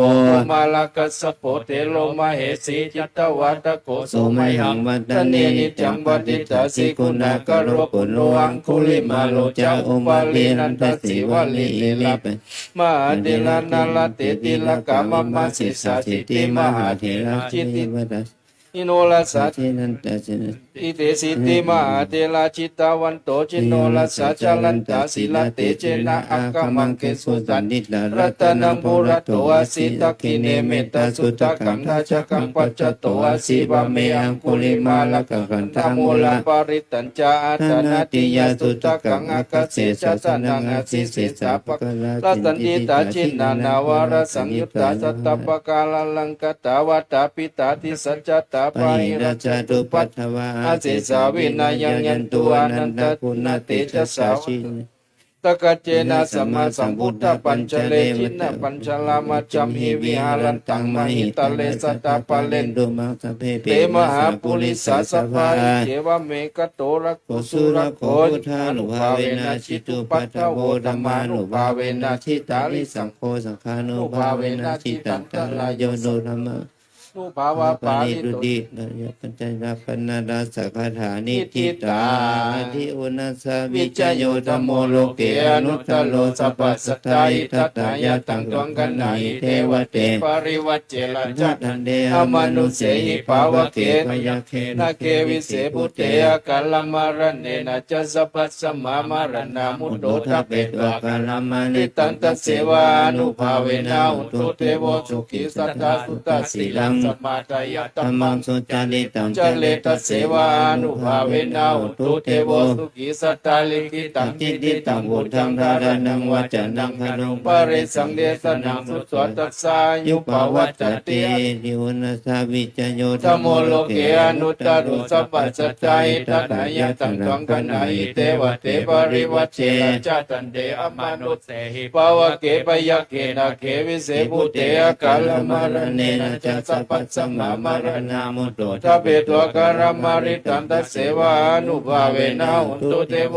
สุขิสัทธาสุทธศีลังสมาทายะธัมมังสุจาริตังจเลตเสวานุภาเวนะหุนตุเทโวสุขิสัตตาลิกิตังจิตติตังบูจังดาระนังวจนังคาลุงบาเลสังเดสานังสุตตตัสสายุปวัตติอติอุณสวิจโยตโมโลเกอนุตตรุสัพพสัตตาหิตัตตายะตังตังกันนาอิเตวะเตปริวัชเชลาจตันเตอมนุสเสหิปาวะเกปยะเกนะเกวิเสภูเตอกาลมรณเนนะจัสสะวัสสมามรณามุตโตตเปตวกาลมริตังตัสเสวานุภาเวนะอุตโตเตโวสุขิสัตตาสุตตศีลังสมาทายะธัมมังสุจาริตังจเลตเสวานุภาเวนะอุตโตเตโวสุขิสัตตาลิกิตังจิตติตังบูจังดารานังวจนังกะลุงบาเลสังเดสนังสุตตตัสสายุปวัตติ สัจจังเทวาม นุสานังกะทุกังกิติกังละสังกัมบิลังลาวานันเจวะสัพพะ วายาทีวินัสสตุ เอกตวิติจตุปัญจชาสัตตาทินังตถายาวะตุกาวินัสสันตุชีวิต ทานังดันันรุเสริวิทานังดันันนัจจา ยุวันนังสุขังวลังชี ชี วิ วิ ต ตานานุภาเวนะหุนทุเทโวสุขิสัทธาชีวิตานัง จโยทัตวะสัทธังอุตตมังวรังสาลีลังทุขังนาสิติเปสัจจังตานามุตตมังตัสสมา ปานยาคัน ลายานังนิจยังสัมปรายานังปุญญานิปละโลกัสสมิงปฏิตาโหติปานินังอิมินาชีวิตานินะตุมหากังคิงภวิสติชิกายุตตาสตาหุนตุ ตังโนสัพพทาโยโสทัตติสังกัจจังศีลวันเตสุจานิสุนานาทานังวลังทัตวาชีวิตานังมหาพลังเอวังมหิติกาเย เยสา ยะติทางปุญญาสัมปทาปัสสมาธิตังปัสสังสันติบัณฑิตกัญญาปุญญตันติอาทิอุณัสสวิจโยนิธิโตสิริติติมัตติเตโชยยาสิติมาหิติมหาคุณาปริมิตาปุญญาธิกาลัสสะสัพพันตรายานิวารณะสัมมัตตัสสะภะคะวะโตอะระหะโตสัมมาสัมพุทธัสสะทวัตถิงสมหาปุริสลักขณานุภาเวนะสิตยานุปยัญชนะนุภาเวนะตุตระสัตตมังคลานุภาเวนะสัพพนรังสียานุภาเวนะเกตุมาลานุภาเวนะตัสสะปารามิตานุภาเวทัสสะอุปปารมิตานุภาเวนะตัสสะปรมัตถปารมิตานุภาเวนะศีลสมาธิปัญญานุภาเวนะพุทธานุภาเวนะธัมมานุภาเวนะสังฆานุภาเวนะเตชานุภาเวนะอิทธานุภาเวนะพลานุภาเวนะยยะธัมมานุภาเวนะจตุรสิทธิสาสัตตมขันธานุภาเวนวโลกุตระธัมมานุภาเวนะอัตถังกิกามคานุภาเวนะอัตถสมาปัตติยานุภาเวนะชลปิญญานุภาเวนะจตุสัจจายนานุภาเวนะทัสสะปัลลยนานุภาเวนะสัพพัญญุตยนานุภาเวนะเมตตากรุณามุทิตาอุเบกขานุภาเวนะสัพพปริตานุภาเวนะรัตนัตยารสนานุภาเวนะตุหังสัพพโลกาโสกุปัตตวันตุกขโทนัสสุปยาสาวินัสสันตุสัพพันตรายาปิสัยนัสสันตุสัพพสังกัปปะตุยังสามิจันตุติกายุตาสัตตโมตุสัตตวัสสชีเวนะสัมมังคิโกตุสัพพทากัสสะปะปะตะวันนะภูมิขังคามหาสมุทรารักขะเทวดาสัทธาตุเมอนุรักขันตุทุกขปัตตาจนิทุกขาปยปัตตา จนิพยา โสกัปปตตา จนิโสกาหุนตุสัพเพปิปานิโนเอตาวัตตาจาเมหิสัมปตังปุญญสัมปตังสัพเพเทวานุโมทันตุสัมปสัมปติสิทธิยาทานังทัตันตุสัตตายาสีลังรักขันตุสัพพันดาภาวนาภิรตาหุตุขจันตุเทวตาคันตสัพเพพุทธาภรปัตเตปัจเจกานันจยังพลังอรหันตานันจติเจนารักขังวทามิสัพพโสภวตุสัพพมังคลังรักขันตุสัมปเทวตาสัพพพุทธานุภาเวนัสสัทธาสุนีภวันตุเตภวตุสัพพมังคลังรักขันตุสัพพเทวตาสัพพธัมมานุภาเวนัสสัทธาสุนีภวันตุเตภวตุสัพพมังคลังรักขันตุสัมปเทวตาสัพพสังฆานุภาเวนัสสัทธาสุนีภวันตุเตสุโขพุทธานังอุปาโทสุขัสสะธัมมเทศนาสุขสังกัสสะสามัคคีสมัคคันังทโปสุโขคติโยเสโตจเนตัสสมิงเยโกตปฏิชายิโนจัจจารณะสัมปันโนโสเสโตเทวามนุเสติวัตปฏิอาติโจรติมาปฏิจันนิมาสันนโตคติโยตปฏิชายิตปฏิพรหมโนอัตสัพพมโหรตังพุทโธตปฏิเตจัสสาโลกญาปรมาราภาสันตุถิปรมังทนังวิสัสสะปรมายาตินิพพานังปรมังสุขัง ธรรมยังสาธุพลังกะโลมะเสสาธุสาธุสาธุก่อนที่เราท่านทั้งหลาย จะได้ทอดผ้าป่าสามัคคีมหากุศลก่อนนี้ จะได้กราบอาราธนาเจ้าคุณอาจารย์เมตตาปราลบธรรมปราลบคาถาอันเป็นมงคล ปีใหม่เมืองให้กับศรัทธาสักเล็กน้อยนะครับเนาะขนาดครับ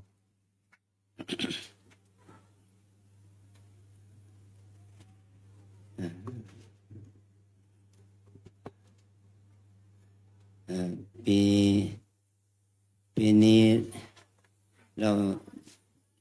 มีโชคเรามีบุญนะเราใช้ชีวิตของเราได้ครบ365 วันเรามาฉลองความโชคดีมีอายุยืนมาอีก1 ปี365 วันกันทุกคนเนาะ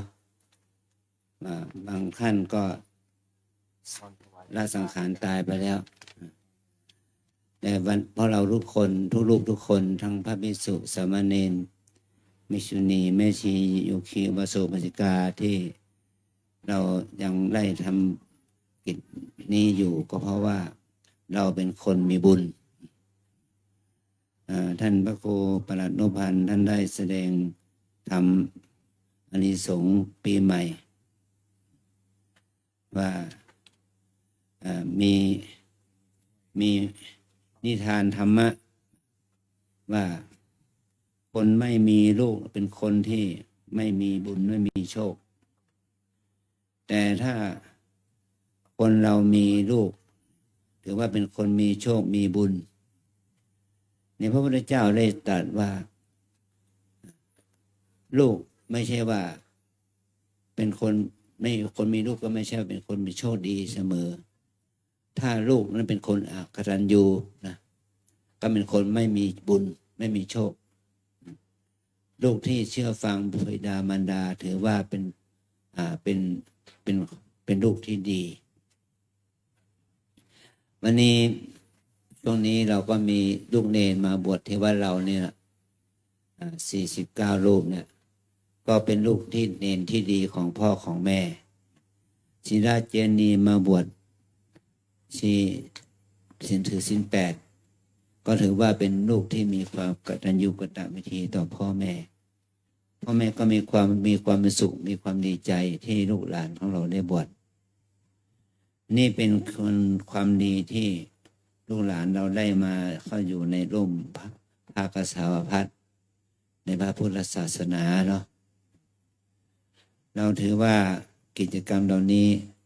เป็นกิจกรรมที่เราจะต้องลงทุนนะเรียกว่าลงทุนเราพ่อแม่ก็ลงทุนที่จะสละลูกออกบวช ศรัทธาญาติโยมก็ลงทุนถวายทุนในการดำเนินกิจกรรม มีคุณโยมนีวรากิจก็นั้นได้เป็นประธานถวายเป็นทุนการอบรมทุนการศึกษาแก่เยาวชนสามเณรเรา นี่คือเป็นสิ่งที่เราต้องลงทุนไม่ชีโยคีไม่คว้าก็มีก็ต้องลงทุนไม่ว่าจะเมื่อยคลาปวดเมื่อยก็ต้องลงทุนทำอาหารให้แก่พระสงฆ์เนรแม่ชีโยคีผู้มาปฏิบัติธรรมพระภิกษุสงฆ์เราทั้งหลายทุกรูปก็ต้องลงทุนถ้าเราไม่ลงทุนแล้วก็ไม่มีใครมาสืบต่ออายุพระพุทธศาสนาในวัดลำเปิงเราได้เพราะว่าเราจะต้องลงทุนมานึกถึงสมัยที่อาจารย์บวชเป็นเนรอายุ13 ปีพ่อแม่ก็ต้องลงทุนให้เราได้บวชเจ้าอาวาสก็ลงทุนศึกษาส่งเสริมการศึกษาศรัทธาญาติโยมก็ต้องลงทุนทำบุญเต็มบาทให้เนี่ยจนมาถึงทุกวันนี้พวกเราก็ได้รักษาศาสนามาถึงทุกวันนี้สิ่งเหล่านี้เราต้องลงทุนลงแรงอันนี้เป็นทุนบุญนะเราต้องลงทุนบุญลงทุนบุญลงแรงกันมาเนี่ยในวันนี้เราก็มีการลงทำบุญนะทำบุญมีคุณโยมนันทนาไฮแลนด์ได้ให้ทุนการศึกษาแก่ลูกเนนที่เรียนพระปริยัติธรรมที่สอบได้เกรด4นะเกรด4นะแล้วก็จริงก็ให้แก่ทุกเนนทุกองค์นะก็เราก็มีเนนเหลืออยู่11 รูปนะก็ถือว่าโยมก็มีจิตใจที่จะส่งเสริมลูกเนนให้การศึกษาและวันนี้พวกเราก็ทำบุญลงทุนที่จะหาทุนสร้างพัฒนาศาลาและโรงอาหารเป็นวาระวันที่15 เมษายนทุนที่เราจะได้ทอดป่าก็มีได้วันนี้ก็ได้ญาติโยมมาลงทุนบุญ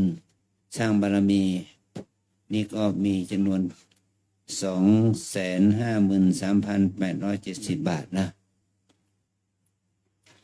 อันนี้ก็ถือว่าเป็นคุณความดีมีคุณวิรินทร์วิมลธรรมสิริคุณนวีวัฒน์ปิยธนสิริกุล 10,000 บาทแล้วก็โยมดอง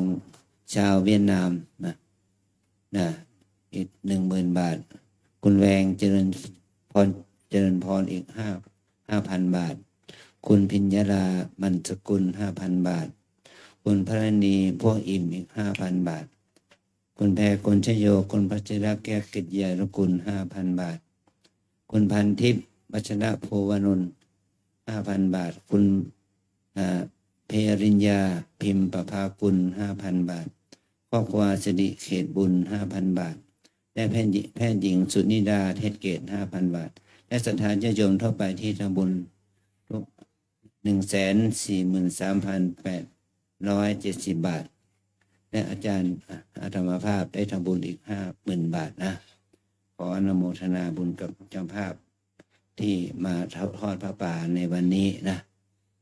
ก็วันนี้เราจะได้ก่อนที่เราจะได้ก็พอก่อนที่เราจะได้ทำกิจกรรมอื่นต่อไปก็ขอให้เรานั้นได้พร้อมใจกันกล่าวคำถวายพระป่านะขอเจริญพรอนุโมทนาเรียนเชิญตัวแทนท่านเจ้าภาพนะครับเนาะอัญเชิญผ้าไตรอันเป็นผ้าป่าอัญเชิญไว้ในออกในมือในหัตถ์นะครับเนอะมีท่านใดพ่อนครับนะจำนวน10 ท่านเจ้าคุณอาจารย์เมตตาเชิญครับครับก็ศรัทธาเราด้วยกันศรัทธาและไม่ชี ท่านที่มีรายนามรายชื่อเชิญมาครับตอนนี้นะครับนะมีมูลนะครับคุณแพรคุณเจโยคุณพัชระด้วยนะ อืม ท่านใดที่เจ้าคุณอาจารย์เมตตาเรียนเชิญนะครับนะเชิญมาได้เลยนะครับได้รับผ้าไตรด้านหน้าเนี่ยครับ คุณหมอสุนิดามาไหม นับที่เดิมนับที่เดิมหรือว่าที่ใกล้ๆแถวนี้ก็ได้ที่ไหนก็ได้ใกล้ๆใกล้ๆแถวนี้ก็ได้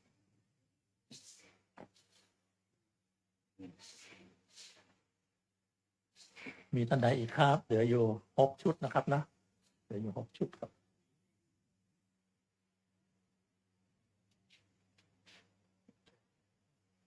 ไปลินจัง อืม ไปลินเดินทาง ขอเชิญท่านปอจีดท่านแผ่นดินเขียนทาถือพานถือดอกถือผ้าถือพัดไม่หลวงอ้อยอะไรไม่เลย ก็หลวงมั้ง ประหลวงมาก่อนประหลวงมาก็มาโอเค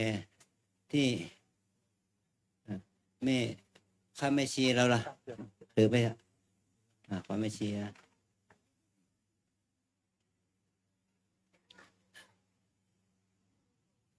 ครับอีก5 ชุดครับยังเหลืออีก5 ชุดนะครับนะมีตัวแทนโย เอา คี ตัวแทนของคุณแม่อนงคุณแม่อนงคุณแต้มนะมาช่วยถือด้วยเนาะแล้วก็ยูคีสิทธิ์ต่างประเทศด้วยนะยูคี นี่นะ อันยุโรปอเมริกา เอาไป เราเขาแจกเขาสิ เรื่องมันกะอย่างเด็ดนะนี่เด็ดยกไปคือยมมันอ่ะพี่แดงอันกันนะเนาะพี่แดงเนี่ยเนาะกลุ่มโบนโซเชียลพี่แดงละครจางนั่นนะเติร์กอนตมิน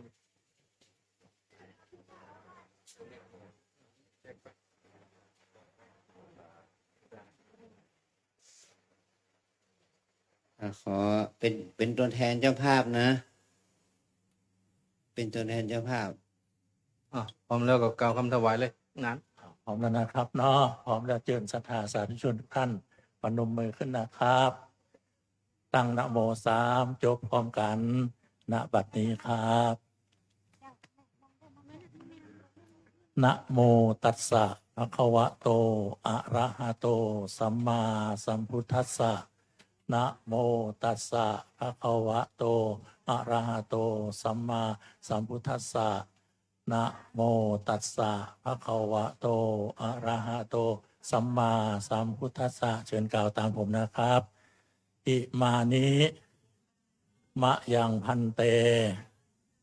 ปังสุกุระจิวรานิสัปปริวารานิภิกขุสังคัสสะโอโนชยามะสาธุโนพันเตภิกขุสังโฆอิมานิปังสุกุระจิวรานิสัปปริวารานิปฏิคันหาโตอัมหากังทีคารตังติตายะสุขายะข้าแต่พระภิกษุสงฆ์ผู้เจริญข้าพเจ้าทั้งหลายขอน้อมถวายผ้าบังสุกุลจีวรพร้อมทั้งของบริวารทั้งหลายเหล่านี้แก่พระภิกษุสงฆ์ขอพระภิกษุสงฆ์โปรดจงรับผ้าบังสุกุลจีวรพร้อมทั้งของบริวารทั้งหลายเหล่านี้ของข้าพเจ้าทั้งหลายเพื่อประโยชน์และความสุขแก่ข้าพเจ้าทั้งหลายแก่ญาติทั้งหลายมีมารดาบิดาเป็นต้นตลอดกาลนานเทิน สาธุ เรียนเชิญท่านเจ้าภาพตัวแทนเจ้าภาพทุกท่านนะครับอัญเชิญผ้าไตรมาทอดด้านหน้าเลยนะครับ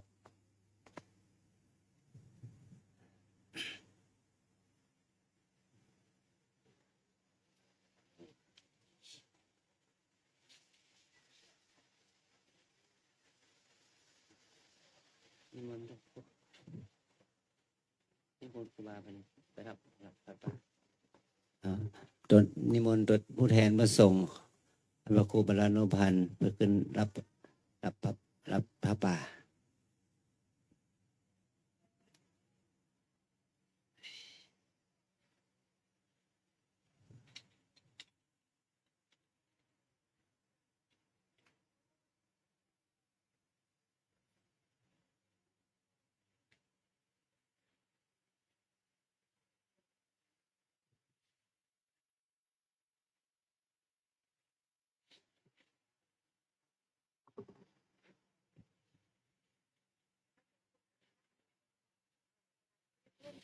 น้อมกราบอาราธนาครับ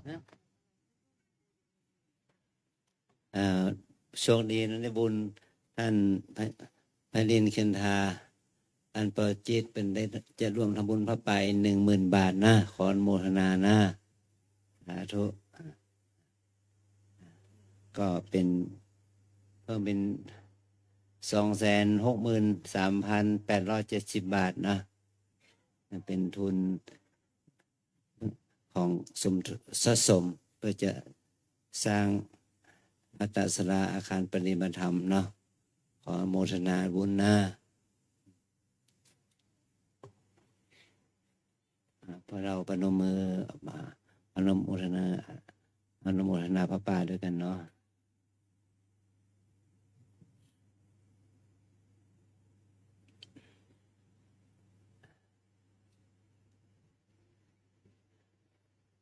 สาธุตอนนี้ไปขอให้มรคนายกกล่าวคำถวายเจดีย์ทราย พี่แดงเขานะเชิญท่านเชิญเจดีย์ทรายไว้ในมือ เจดีย์ทรายไว้ในมือ เอา ตามอันเนี้ยมัน เอาตัวแทนมาถือพาน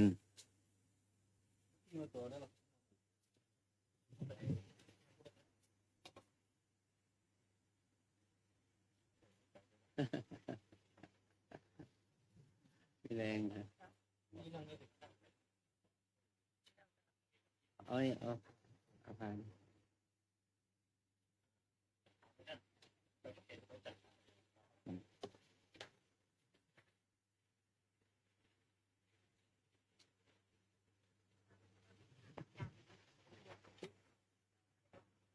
ครับเจ็ดเลย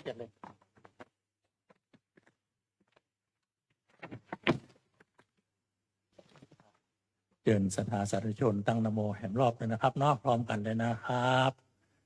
นะโมตัสสะภะคะวะโตอะระหะโตสัมมาสัมพุทธัสสะนะโมตัสสะภะคะวะโตอะระหะโตสัมมาสัมพุทธัสสะนะโมตัสสะภะคะวะโตอะระหะโตสัมมาสัมพุทธัสสะเชิญกล่าวตามผมนะครับยักเขพันเตสังโฆปฏิชานาโต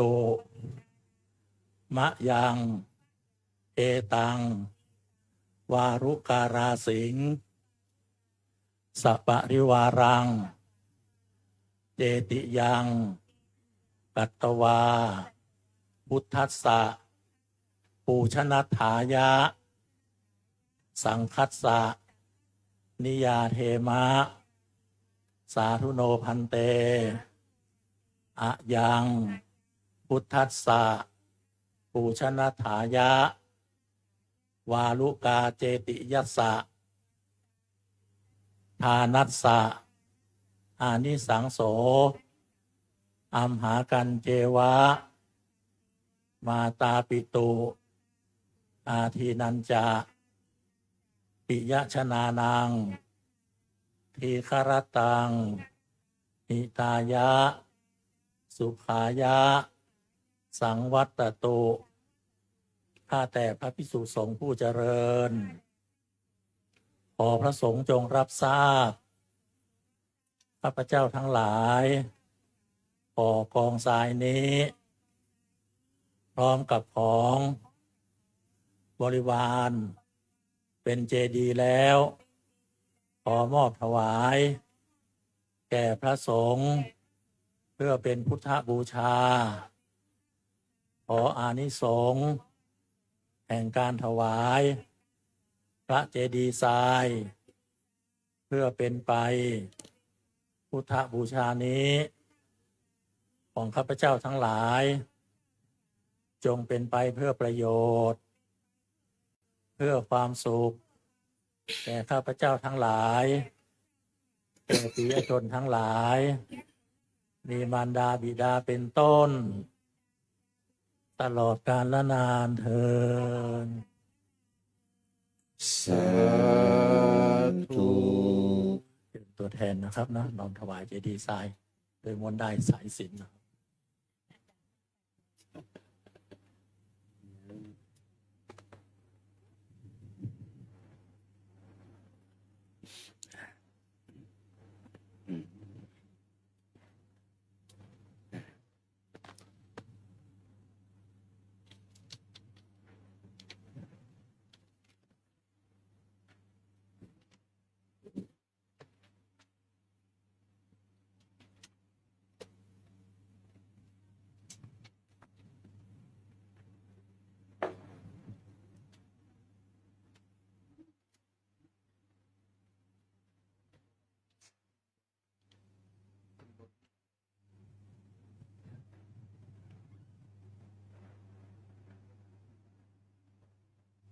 เราจะได้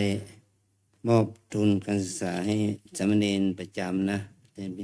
ที่โยมนันทดาไฮแลนด์ได้ถวายเป็นทุนการศึกษาให้ลูกเนนที่สอบปริยัติธรรมนะ ขอนิมนต์ฉัน ขออนุญาตประกาศชื่อนามนะครับนะนิมนต์สามเณรธนาโชค ยาสมุทรนะครับ รูปที่หนึ่ง รูปที่สอง สามเณรธิระยะสัญชิติ รูปที่สาม สามเณรนัทภูมิ จิตแหลม รูปที่สี่ สามเณรทยากรโสลา รูปที่ห้า สามเณรศิรภพอยู่ลือ รูปที่หก สามเณรธนโชตแสงดาว รูปที่เจ็ด สามเณรพานุพงษ์ไทยเจริญ รูปที่แปด สามเณรยงยศพรหมมา รูปที่เก้า สามเณรคุณานนท์แท่เต็ง รูปที่สิบ สามเณรเอกพลคิดอ่าน และรูปที่11 สามเณรศักดินนท์ถาวรพัฒน์ขออนุโมทนาครับท่านเจ้าภาพเลยนะครับนะก็คือคุณนันทนาไฮแลนด์พร้อมคณะท่านเจ้าภาพ มอบทุนการศึกษาสามเณรวัดลำเปิงทั้งหมด11รูปในวันนี้นะครับ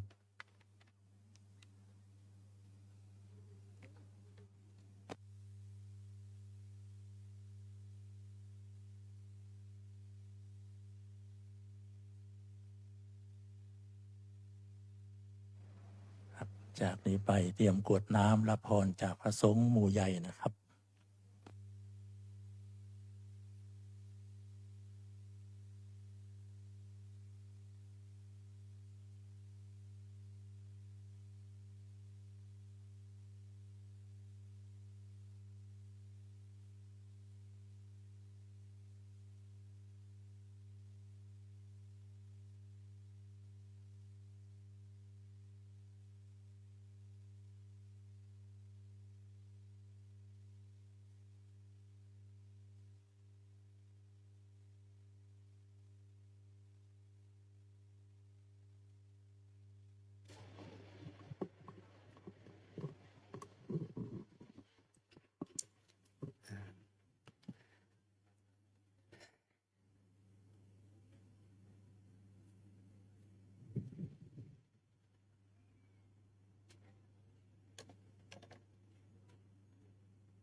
ให้พร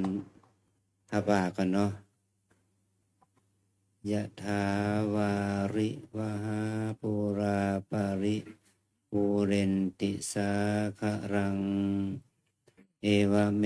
วะอิโตตินังเปตานังอุปกัปปติ อิชิตังปฏิตังตุมหังคิปะเมวะสมิจฉตุสพเพปุเรนตุสังกปา จันโทปนะระโสยถามณิโชติระโสยถา สัพพิติโย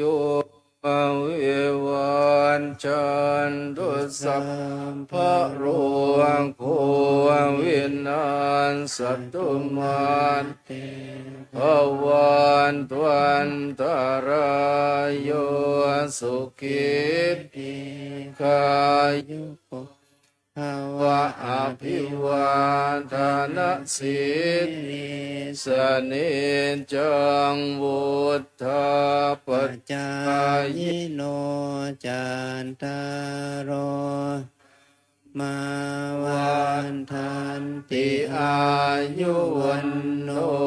สุขังภะลังอายุวันทะโกธนวันทะโกสิริวันทะโกยสวันทะโกพลวันทะโกวันนวันทะโกสุขวันทะโกตุสัมพันธาทุกขโรกัมยาเวราโสกาสัตตุจุปัฏฐวาอเนกาอันตรายาปิวินัสสันตุจเตชะสาชยสินทิทานังลาภังสดทิภาคยังสุขังพลังสิริอายุจวันโนจะโพคังวุติจะยศวาสัจวัสสะจะอายุจะชีวสิทธิภวันตุเตภวตุสัพพมังรักขันตุสัพพันเทวตาสัพพะพุทธานุภาเวนัสสัทธาสุทิภวันตุเตภวตุสัพพมังคลังรักขันตุสัพพะเทวตาสัพพะธรรมานุภานัสสัทธาสุทิภวันตุภวตุสัพพมังคลังรักขันตุสัพพะเทวตาสัพพะสังฆานุภาเวนัสสัทธาสุทิภวันตุเต สาธุสาธุสาธุเจริญสาธุชนทุกท่านสงบจิตเจริญภาวนากุศลเวลาสักครู่นะครับ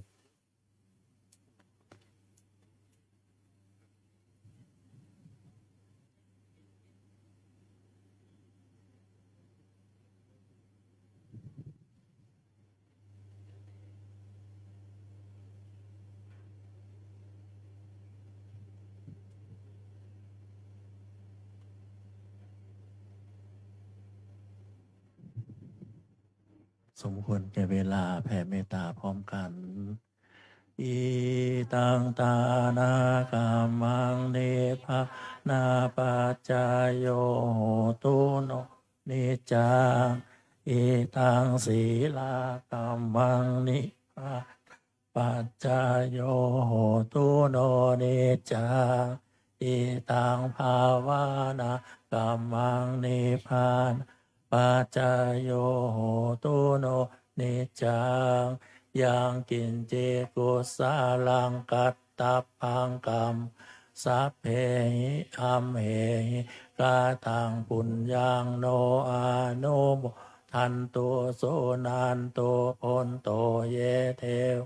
อัสสามิงฐานิอาเทคาตาเทคายุกะสัทธาโหนตุสัพพสัตตาสุขีอัตตานังปาริหารันโตมาตาปิตาสุขีตาโหนตุทุกขาปามุจจันตุสัพเพยาตากาสุขีตาโหนตุทุกขาปามุจจันตุสัพเพอายะตากาสุขีตาโหนตุทุกขปามุจจันตุสัพเพปิสาสัพเพยักขาสัพเพตาสุขีตา โหนตุทุกขาปามุจจันตุสัพเพนักขัตตาสุขิตาโหนตุทุกขาปามุจจันตุสัพเพเทวาขิตาโหนตุทุกขาปามุจจันตุสัพเพอาจา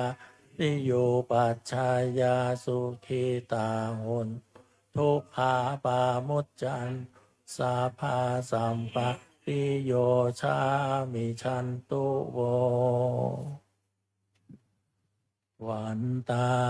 เมพุทธังสัพพะเมวะโทสังฆามาธามิ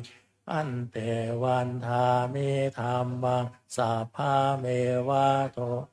อามาธามิอันเตวันทามิสังฆังสัพพะเมวะโทสังฆามาธามิอันเตวันทามิคารุอุปชาจานิ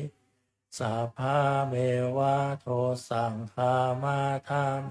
อันเตวันทามิกัมมาฐานะสัพพะเมวะโทสังฆามาธามิอันเตวันทามิอารามเมพัทธาสีมังสัพพะเมวะโทสังฆามาเมพันเตวันทามิเจติยาสัพพังสัพพะฐานเนสุปฏิทิตาสาริลาธาตุมาโอทิงพุทธาโลปะสะกาลังสะทานาคาโลเกเอวะโลเกพรัมมะโลเกชัมพูทิเปสาลีลาธาตุโยเกสาธาตุโยอาลาหันตาธาตุโยเจติยาคันธาปุติงจาตุราสติสหัสสะธัมมาคันเทสัพเพสัมปะทาเจติยาอาหังวันตามิสาภาโส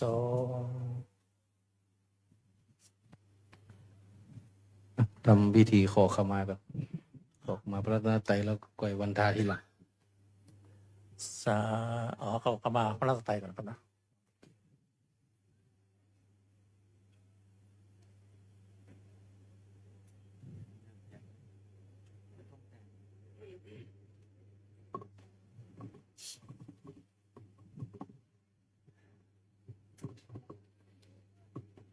คนพระภิกษุสามเณร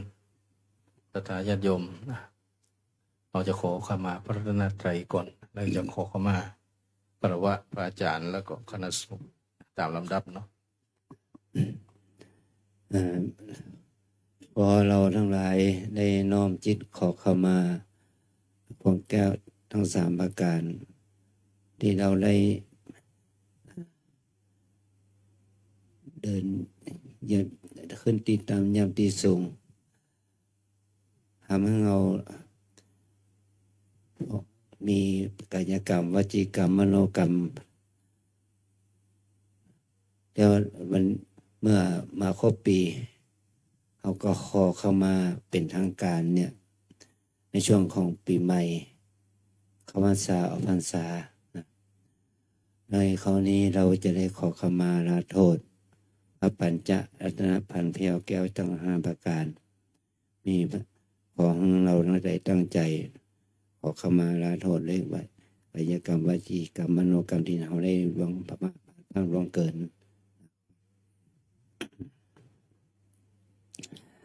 สา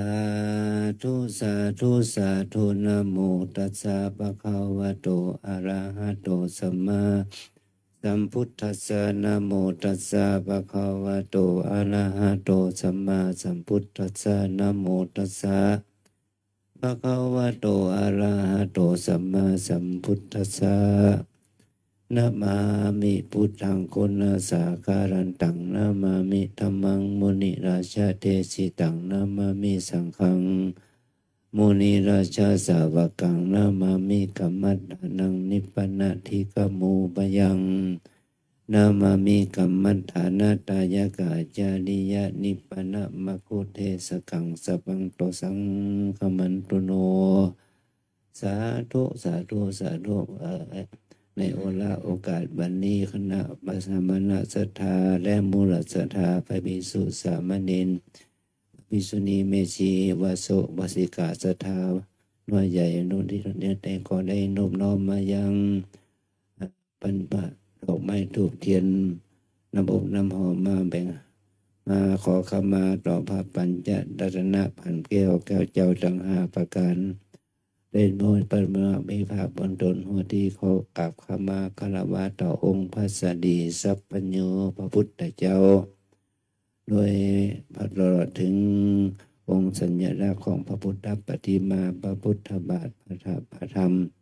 พระดีโพธิโกเกศอารามพระพุทธนี้เป็นปฐมพุทธิยกฎหาทวนที่2ขอกราบขมาคารวะต่อพระนวโลกุณธรรมเจ้าเก่าวัดเก่าประการพร้อมทั้งปริยัติธรรม 84,000 พระธรรมขันธ์นั้นยาดินตาโกธาทวนที่3ขอกราบขมาคารวะต่อพระอริยสงฆ์สังฆเจ้าในพระอรหันตเจ้าทั้งหลายนับแต่แท้พระอัญญาโกฏัญญาเจ้าเป็นเก้าเป็นประธานตากต่อเต้า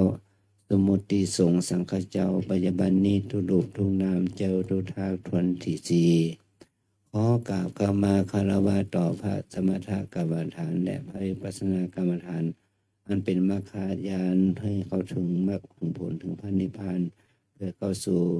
โลกิยสุขโลกุตตรสุขเป็นปริโยสารมันจะมากฏหาทวนที่5ขอกราบขมาคารวะต่อครูบาอาจารย์เจ้าทั้งหลายที่ได้สืบสายพระศาสนามาแต่ต้นนับตั้งแต่พระอรหันต500 พระองค์ในปณมสังฆายนาต่อเต้าครูบาอาจารย์เจ้าปัจจุบันนี้ทุรูปทุกนามด้วยกายกรรมไล่วจีกรรมไล่มโนกรรมใดที่ได้ประมาทตั้งด้วยความหัวแจ้งบ่หัวแจ้งโดยเจตนา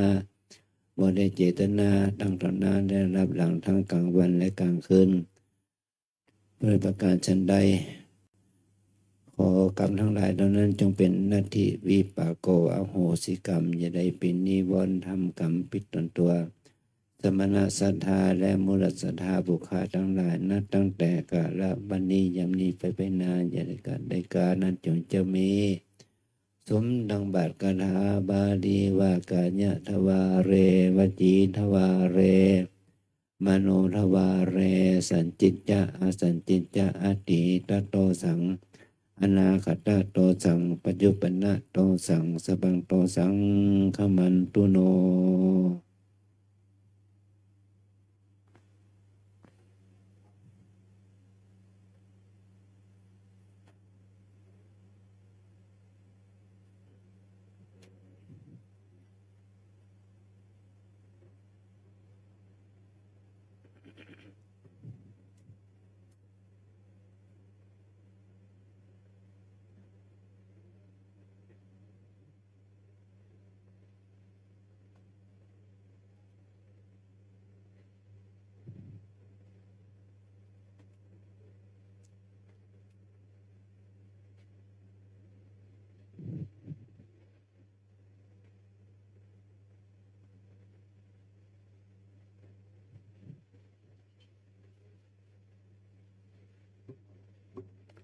เราพร้อมกันไหว้พระ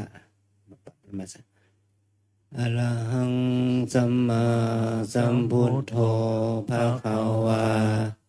พุทธังภะคะวันตังอภิวาเทมิสวากขาโตภะคะวะตาธัมโมธัมมังนัมสสามิสุปฏิปันโน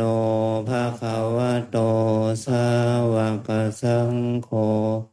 สังฆังนะมาหันธรรมยังพุทธัสสะภะคะวะโตปุพพภาคะนะมะการังกะโรมาเสนะโมตั ตั ส ส สะ สะภะคะวะโต อะระ อะโตสัมมาสัมพุทธัสสะนะโมตัสสะภะคะวะโต อ อะระหะโตสัมมาสัมพุทธัสสะนะโมตัสสะภะคะวะโตอะระหะโตสัมมาสัมพุทธัสสะ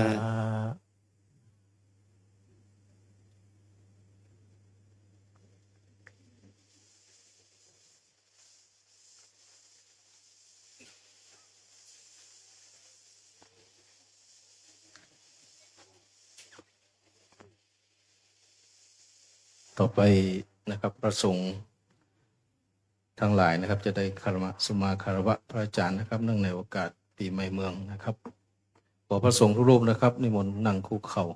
กราบพระอาจารย์พร้อมกันนะครับอัญชลีวันพาอัญชลีครับ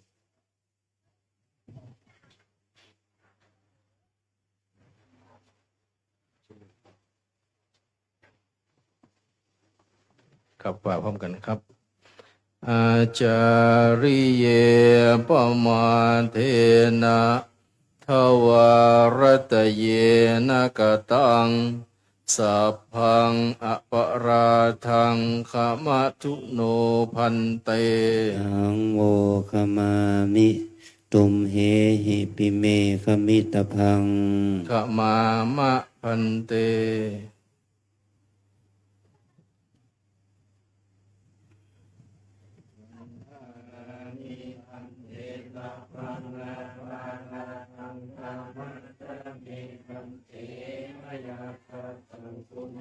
อามินาอนุโมทิตาพังปุญญังไมหังนาตปังสาธุสาธุโมยัตตารโอธรรมาวัฏันติอายุวันโนสุขังภะลังสาธุสาธุสาธุ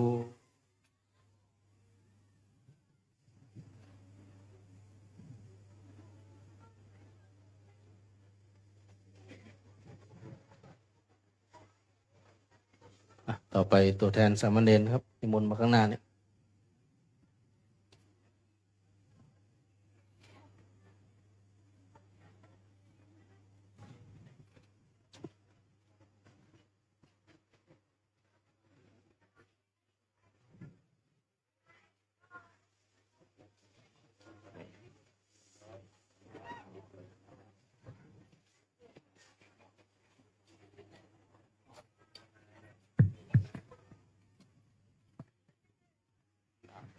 ครับกันนิมนต์สามเณรทุกรูปกับพระอาจารย์พร้อมกันนะครับอัญชลีวันทาอภิวาสอัญชลีวันทาอภิวาสอัญชลีวันทาอภิวาสอัญชลีวันทาอัญชลีสังเคสังเคคือผ่านขึ้นสังเคประมาณนี้นะสังเคปมาเทนะภวารตเยนะกตังสาพังอปาราพังขมาทุโนพันเตสังโฆขมันตุตุมเหหิปิขมิตพังขมามะพันเตจาริเยอาจาริเยปมาเทนะทวารตเยนะกตังสัพพังอปาราพังขมาทุโนพันเตหังโวขมามิตุมเหหิปิเมขมิตพังขมามะพันเตยกถวาย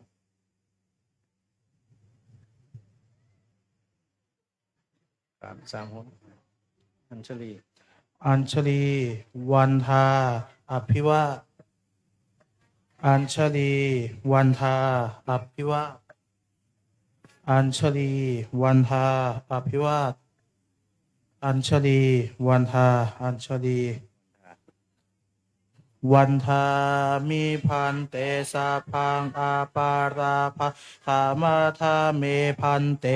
มยากาตังปุญญาสามินาอนุโมทิตาพังสามินากาตังปุญญังไมหังทาทัพพังสาธุ สาธุอนุโมทามิ จัตตารโอธรรมาวัฏันติอายุวันโนสุขังพระลัง สาธุสาธุสาธุ ครับก็ อัญชลีวันทาอภิวาทอัญชลีวันทาอภิวาทอัญชลีวันทาอภิวาทอัญชลีวันทาอัญชลี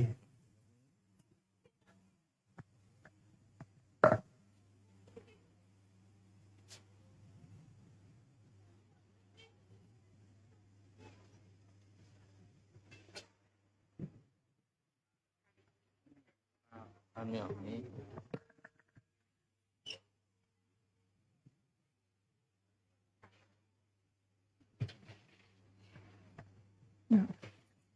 เรียนเชิญคณะแม่ชีโยคีพระมญาติโยมทุกท่านนะคะ เราจะขอเข้ามาพระเดชพระคุณหลวงพ่อเจ้าคุณท่านเจ้าว่าวัดลำเปิงพร้อมทั้งครูบาอาจารย์พระสงฆ์ทุกองค์นะคะ กราบพร้อมกันนะคะ อัญชลีวันทาอภิวาทอัญชลีวันทาอภิวาทอัญชลีวันทาอภิวาทอัญชลีวันทาอัญชลีว่าตามแม่ชีนะคะ สังเคปมาเทนะทวารัตเยนะกตังสัพพังอปราทังขมะทะเมพันเตอังโวสังโฆกมันตุตุมเหหิปิกมิตพัง ขมามะพันเตอาจาริเยปมาเทนะทวารัตเยนะกตังสัพพังอปราทังขมะทุโนพันเต อหังโวกมามิตุมเหหิปิเมคมิตพัง ขมามะพันเต ทุกท่านประนมมืออยู่นะคะ ตอนนี้ตัวแทนไปถวายทานพระเดชพระคุณหลวงพ่อนะคะ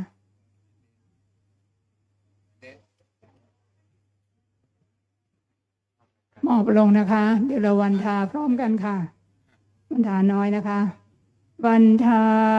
มิพันเตสัพพังอปะราทังขามะอาเมพันเตมยากะตังปุญญังมินาอนุโมทิตพังสามินากะตังปุญญังไมหังทาตาพังสาธุสาธุอนุโมทามิ จัตตารโอธรรมาวัฏันติอายุวันโนสุขังพระลัง สาธุสาธุสาธุกราบพร้อมกันอีกครั้งนะคะ อัญชลีวันทาอภิวาทอัญชลีวันทาอภิวาทอัญชลีวันทาอภิวาทอัญชลีวันทาอัญชลีต่อไปเราจะขอเข้ามาสามเณรทุกๆองค์นะคะ กราบพร้อมกันนะคะ อัญชลีวันทาอภิวาทอัญชลีวันทาอภิวาทอัญชลีวันทาอภิวาทอัญชลีวันทาอัญชลีว่าตามแม่ชีนะคะสามเณรเรปมาเทนะทวารัตเยนะกตังสัพพังอปราทังขมะทะเมพันเต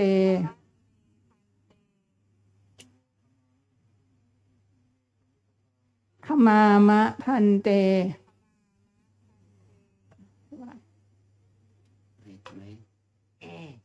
กราบพร้อมกันอีกครั้งค่ะ อัญชลีวันทาอภิวาท อัญชลีวันทาอภิวาทอัญชลีวันทาอภิวาทอัญชลีวันทาอัญชลี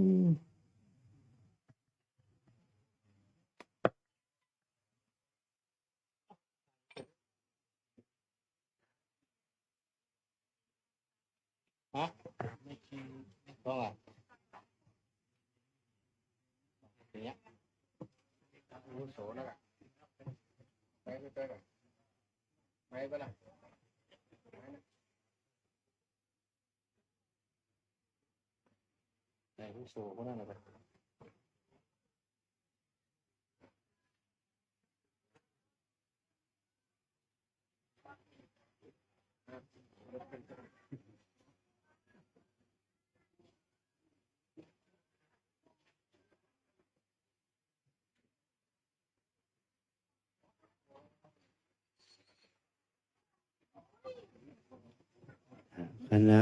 เมชีเราและโยคีบาสุบาสิกาเราก็ขอขมาแม่ชีผู้อาวุโส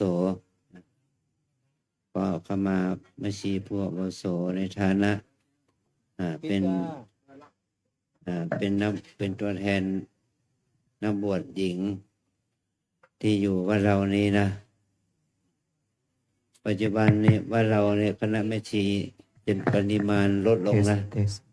เหลือแค่30 กว่าแล้วมีแม่ชีที่มาปฏิบัติธรรมที่วัดอื่นก็มีอยู่ แต่ว่า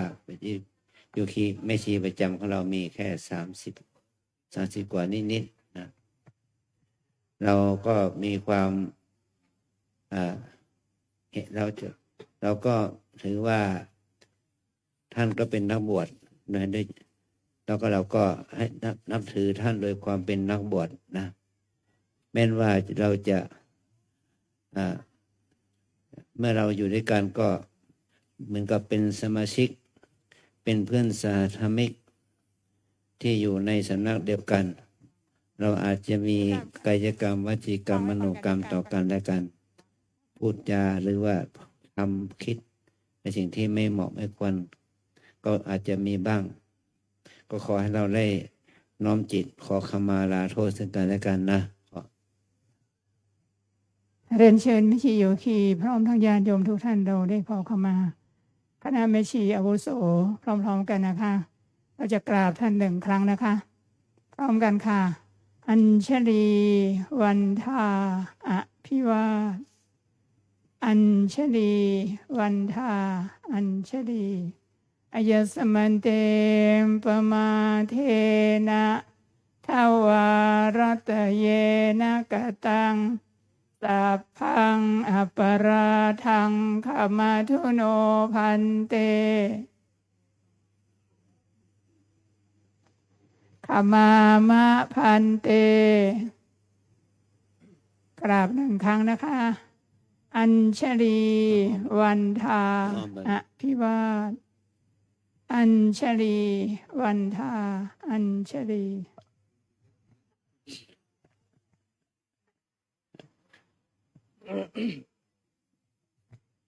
ก่อนที่เราจะได้รับน้ำพระพุทธมนต์นะก็ได้รับพรปีใหม่เมืองจากพระอาจารย์ก่อน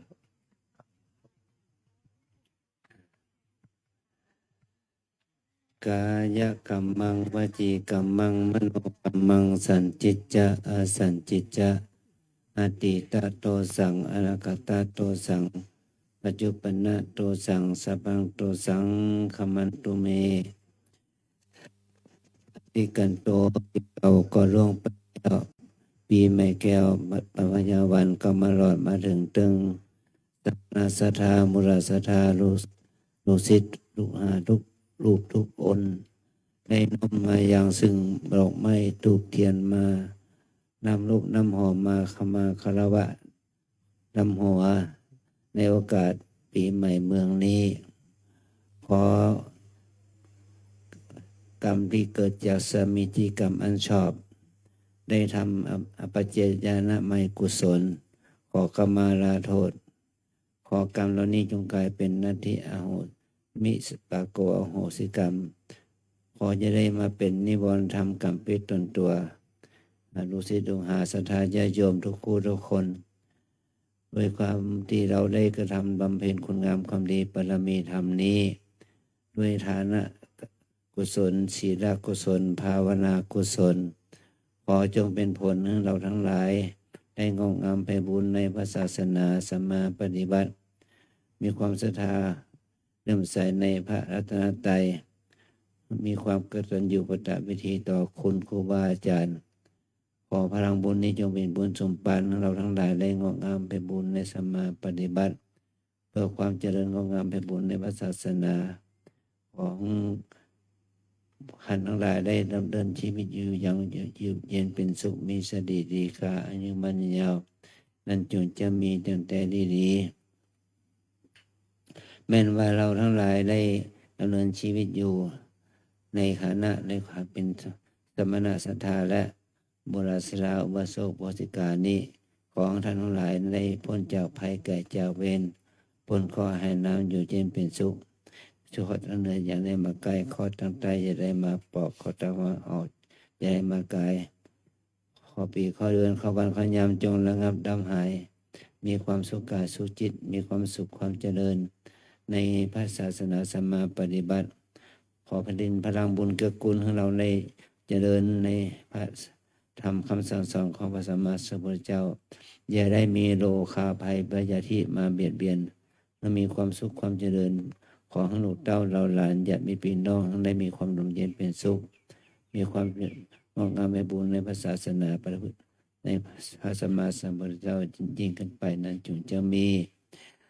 อายุวัฏโกขอความเจริญด้วยอายุธนะวัฏโกขอความเจริญด้วยทรัพย์โลกิยทรัพย์โลกุตระทรัพย์สิริวัฏโกขอเจริญด้วยสีสิริอันดีงามยศทรัพย์วัฏโกขอเจริญด้วยเกียรติยศบริวารยศอิสริยยศทั้งหลายพระวัฏโกขอเจริญด้วยพระธรรมคำสอนสุขวัฏโกขอเจริญด้วยความสุขโหตุสัพพทาขอจงมาเกิดมีแก่ทั้งหลายในกาลทั้งเมื่อนั้นจงจะมีชยสิทธิทนังลาภังสติภาคยังสุขังพลังสริอายุเจ้าวันโนเจ้าโบขังบุตรีเจยสวาสตะวัสสาจะอายุจะชีวาสิทธิภวันตุเตสัพพิติโยวิวัชชันตุขออย่างไรทั้งปวงอย่าได้มีเฉพาะโรโควินาศตุขอสัพพโรคจงหายมาเตภวันตรโยขออันตรายอย่าไม่แผ่วขันท่านสุขีทีขายุโกขอท่านทั้งหลายจะมีความสุขมีอายุยืนยาวอภิวาทนาสิริสนิจังวุธาปัจจายโนจัตตารโอธรรมาวัฏันติอายุวันโนสุขังพลังพรสี่ประการคืออายุวันนาสุขภละย่อมสำเร็จประโยชน์คือกูลแก่ท่านทั้งหลายผู้มีปกติอ่อนน้อมไว้กับมีปกติอ่อนน้อมต่อผู้ใหญ่เป็นนิจจงมาเกิดมีแก่ท่านทั้งหลายข้าพเจ้าสัพพมังคลังขอสัพพมงคลทั้งหลายทั้งปวงจงมีแก่ท่านทั้งหลายพระละขันตุสัพพเทวดาของเราเทพเทวารักษ์ทั้งหลายจงได้รักษาคุ้มครองสัพพพุทธานุภาเวนะด้วยอนุภาพของพระพุทธเจ้าทั้งปวงธรรมานุภาเวนะด้วยอนุภาพของพระธรรมเจ้าทั้งปวงสัพพสังฆานุภาเวนะด้วยอนุภาพของพระอริยสงฆ์สังฆเจ้าทั้งปวงสัทธาสุธีพระวันโตเตขอความสุขสวัสดีจงมีเกิดทั้งหลายจงมาเกิดมีกันทั้งหลายจงทุกเมื่อด้วยเทิน สาธุสาธุสาธุวันตามิพันเตสัพพังอัปราทังคามาทาเมพันเตมยากัตปุญญังสามินาอนุโมทิตาปังมีนากาตังปุญญังไมหังทาตาปังสาธุสาธุอนุโมทา จัตตารโอธรรมาวัฏันติอายุวันโนสุขังพลัง สาธุสาธุสา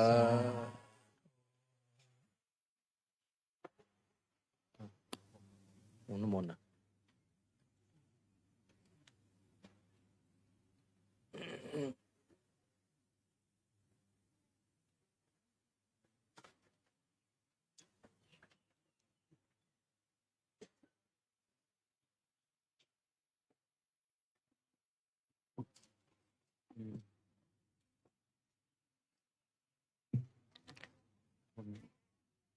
เดี๋ยวฝั่งเมาส์เตอร์เนอร์เดี๋ยวนั่งกับตีก่อนเดี๋ยวพระอาจารย์เจ้าคุณจะได้ไปประพรมน้ำพระพุทธมนต์เนาะเพื่อเป็นสิริมงคลในโอกาสปีใหม่นะชยันโตโพธิยาโมเล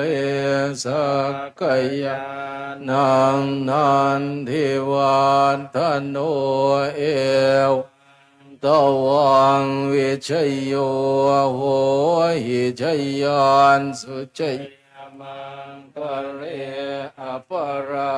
ชิตาปันลังเกสีปันทวิปุคะเรอภิเสเกสัพพพุทธานังอังคามปะโตปะโม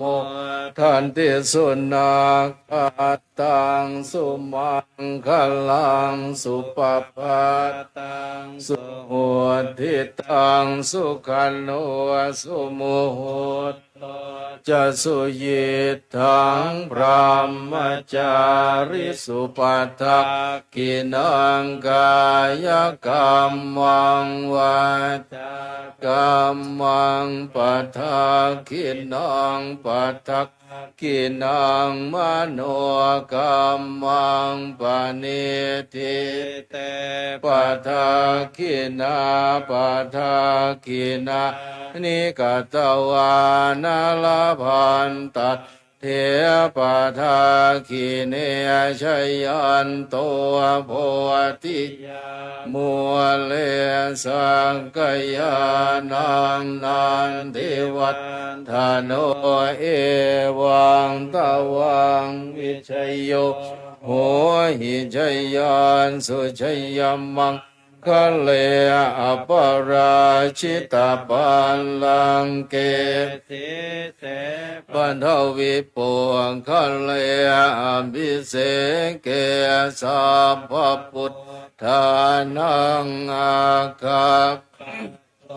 ปะมวนทันติสุนังขัดตังสุมังคลังสุปภาตังสุหวนติตังสุกันนาสุโมหวนโต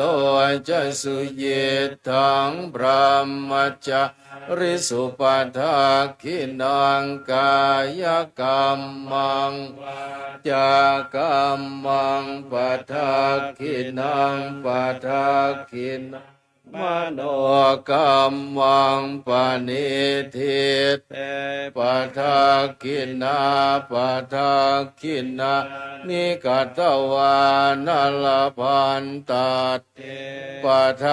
กิเนชยันโตโพธิยามุเลสักยานังนันทิวัฒโนเอว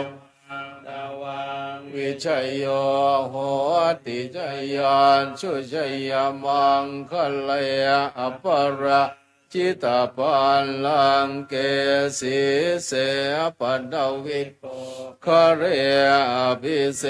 เกสัพพพุทธาอังคามปันตัวปะมวนทันติสุนัขขัดสุมังคลังสุปภาตังสุหติสุขันโนสุโมโหโตจะสุยิตทังพระมจาริสุปัฏฐกินังกายกรรมังวาจากรรมังปัฏฐ